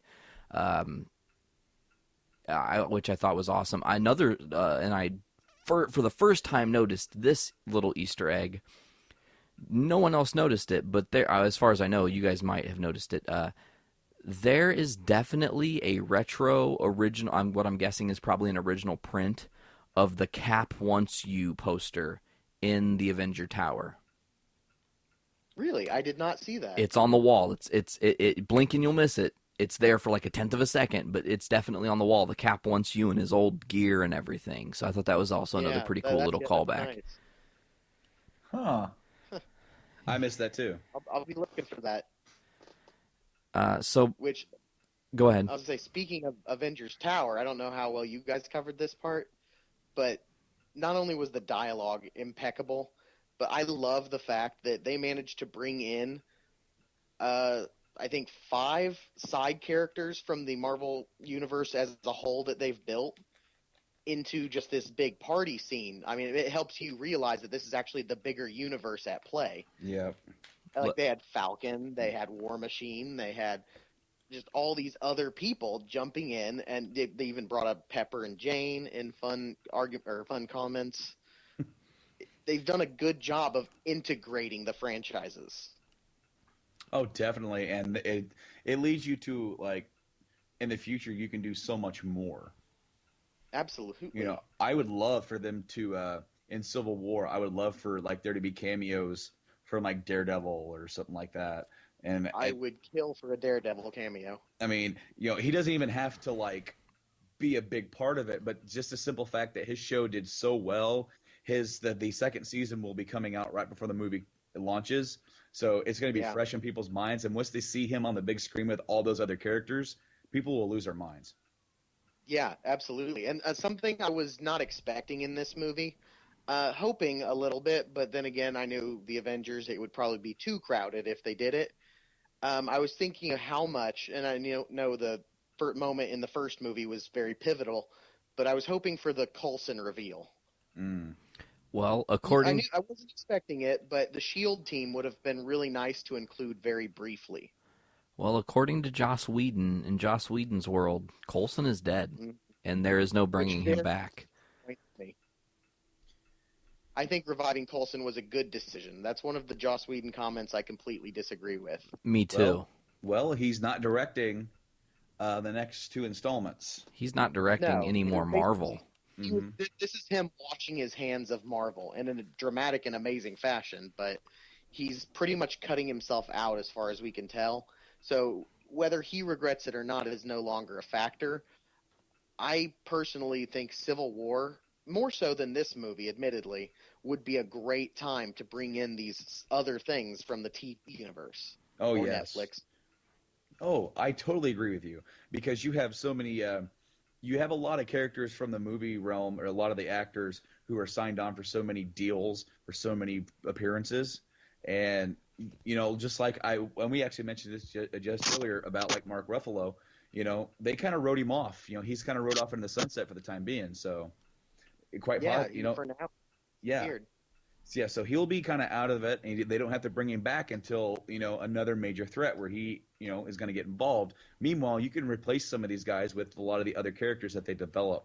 And of course, we're getting Spider-Man. You could put Daredevil in there, and of course, they're both New York boys, so that would be prime right there for those guys to kind of interact. And then maybe you can have some other interaction in the future. But I feel like that Civil War is going to definitely, it's going to change the tone going forward into the Infinity War. Oh yeah, definitely. Which also nice to see Thanos finally has it. Yeah, that we were waiting, and I liked how they, in my theater, I don't know about you guys, the light stayed dark. Yes. Until that was over. Mm-hmm. And then after that, when the general credits rolled, they dimmed the lights. Yeah, well, yeah. Because I like that, because one of the last movies I went to go see that had after credits, the lights just come up and you're sitting there feeling like an idiot while everyone else is walking away going, is there one after this? Are you sure? And you got people coming in cleaning it, and you're sitting there waiting. And finally you get your, little bit of a teaser or an after credit clip. And of course it's not as easy to see with the lights up and everything. You don't get the same effect. And I liked how they saved that. They kept the lights down low. And they waited till credits or till the movie was officially over, whether that's the end of the credits or the middle. Mm-hmm. I'm glad that they did it that way too, because that's how it was in the same theater we were in. Yep. Now, one thing that we know is a trend in pretty much the entirety of Hollywood movies, sequels are always darker. The second movie is always darker. So I've got to ask, to you guys, do you believe Avengers Age of Ultron was the Avengers series Empire Strikes Back? Or was it their Dark Knight, I think it's a step. One of my thought process is that the Infinity War is going to be split in two. So if they're going to split that into two, and is there going to be? Are they going to get their butts kicked at the end of part one, and that's going to lead into the second part, or is it going to be kind of more of a weird transition, kind of like from like a Pirates of the Caribbean where they did the two movies, or like the Matrix where it just kind of felt really weird to stop that. Yeah. Whereas if it was like, this is the second movie, and then you have 3 and then 4 technically, or 3 part 1, 3 part 2. I don't know. It's definitely darker. It's a step in that direction, but we'll have to see to see if Infinity War Part 1 is going to take that step where, for that second part to kick in, the end of the first part, how dire is it going to get? How dark is it going to get? Are we going to get a major character death? Are we going to get multiple deaths? Are we going to get to the point where like there's just no hope? And then at the very end of the teaser, at the end of the trailer, or not the trailer, at the end of the credits, then we see like, oh, here's a ray of hope for the second movie or for the second part. And then it's like, okay, now we're leading up to, our happy ending. It's going to be interesting.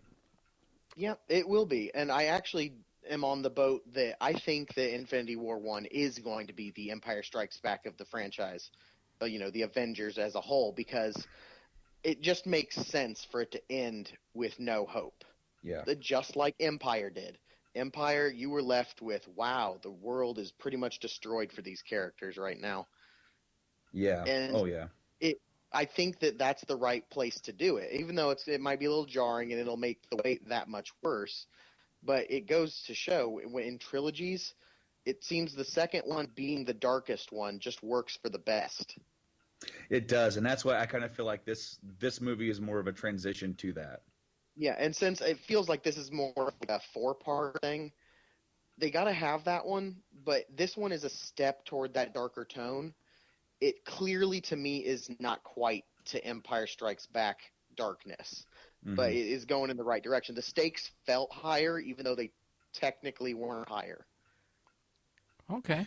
Interesting enough, we sort of had that same conversation with Nick about how he kind of felt like there wasn't as much at risk here. No, I actually feel like there is more at risk, even though there technically isn't. Okay. I mean, either way, the world was on the line, regardless. Yeah. In this case, though, I mean, in the first movie, yes, the portal was open, the aliens were coming through, and if they weren't stopped right then, they never would be. They would take the world. And yes, that would lead a darker path than this might have. But at the same time, Ultron was literally going to end all life on the world instantaneously.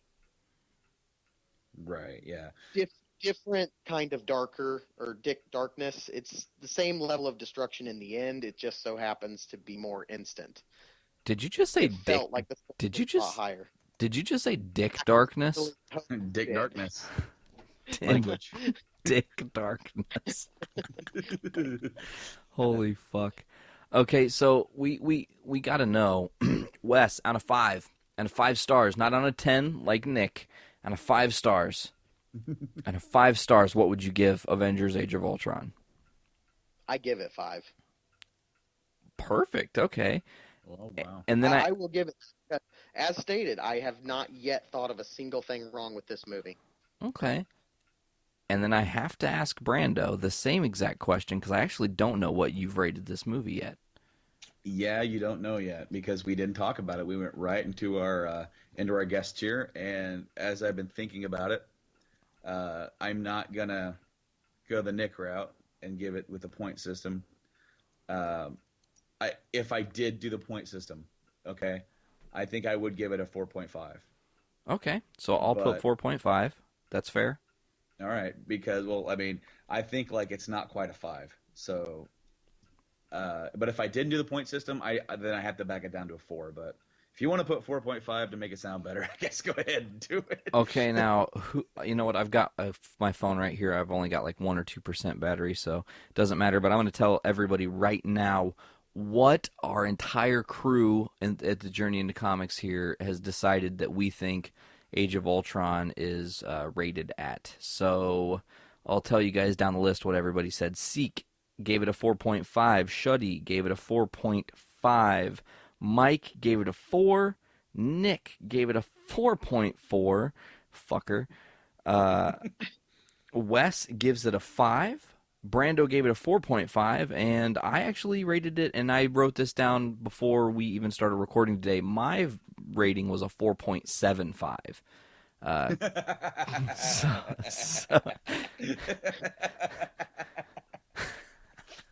So that in total gives us a aggregate score of 31.65 divided by 7. There are 7 of us, am I right? Yep. All right, which means we, as a whole here at Journey into Comics, believe that Avengers: Age of Ultron should be rated at a 4.52142885714. Alrighty then. We'll call that a 4.5 as a generalized score. I believe that if I were to actually just go 4.5 plus 4, I'm going to give Nick a 4.5 here because fucking Nick. Plus 4.5 plus 5 plus 4.5 plus 4.5, and then that divided by 7. Still 4.5. So yeah, we're a 4.5 belief system here in Avengers: Age of Ultron. Interestingly enough, I kind of think the next time we all do this is going to have to be Star Wars, right? I mean, that's just the most sensible call. Absolutely has to happen. Dude, we could all get back together and do Star Wars. I mean, every single person that's been on this show is excited and stoked to see Star Wars, so let December get here quickly. As I cough off mic. That sounded wrong. I'm not coughing off mic. That's gross. That's a weird way to do it. That's not something I've heard of. Yeah, no, me neither. So, guys, is there anything else we want to talk about or cover? I think we've literally probably touched on every second of this movie in our talks. I know we haven't really covered, like, Black Widow's dream sequence, which was dark and super fucked up. That was excellent. No one really covered. Well off of the Agent Carter side story that they did about the Black Widow program. It was awesome. No one really talked about Scarlet Witch and her badass abilities. I think she becomes a dark horse as one of the best characters to come out of this movie. Mm-hmm. Oh, dude. By the time they actually got into her, I was really liking the character, although you don't really get too much of a backstory on, like, how or why. It just is. You're like, okay, she was enhanced. Here's what she was growing up. Now here she is. And I hope that's something that in the future that we're going to get kind of elaborate on. Yeah, and I mean, we've set up a different world now to where with Scarlet Witch, she's not a mutant. She's just been enhanced, like you said. So now officially, even if Marvel were to get the rights back to X-Men, they can't retcon that and say that she is also Magneto's daughter. It just isn't going to work. Yeah. So. No, it won't. Well, I mean, though technically you could pull it off, say she wasn't born a mutant, but maybe some dormancy or something. But see, it wouldn't come off quite right. Totally agree. So, guys, I think we're going to go ahead and wrap this up. Let's run down the list and thank every single person that was on the show today. So, thank you, Siike. Thank you, Shuddy. Thank you, Mike, Nick, Wes, and Brando, all for being a part of this Journey into Comics episode. It was a lot of fun. It's the longest episode we've ever done. Right now, we're clocking in at 2 hours and 43 minutes. It's a marathon, but it's going to be worth it because everybody's going to want to hear all the different opinions and thoughts. So as soon as this thing goes up, all I'm going to tell everybody, if you liked this episode, share it on social media. Let people know where you heard it, what you heard, including all the people that were a part of the show today. We're going to want to just make sure this gets out there to the masses because I think it was a really fun, action-packed and filled team-up episode where we all assembled. Comics, bigger, longer, and uncut.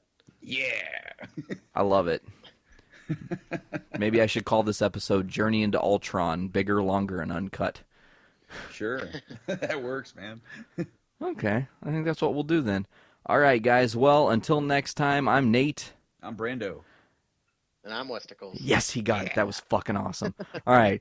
We'll check you guys out next time. Later. Peace.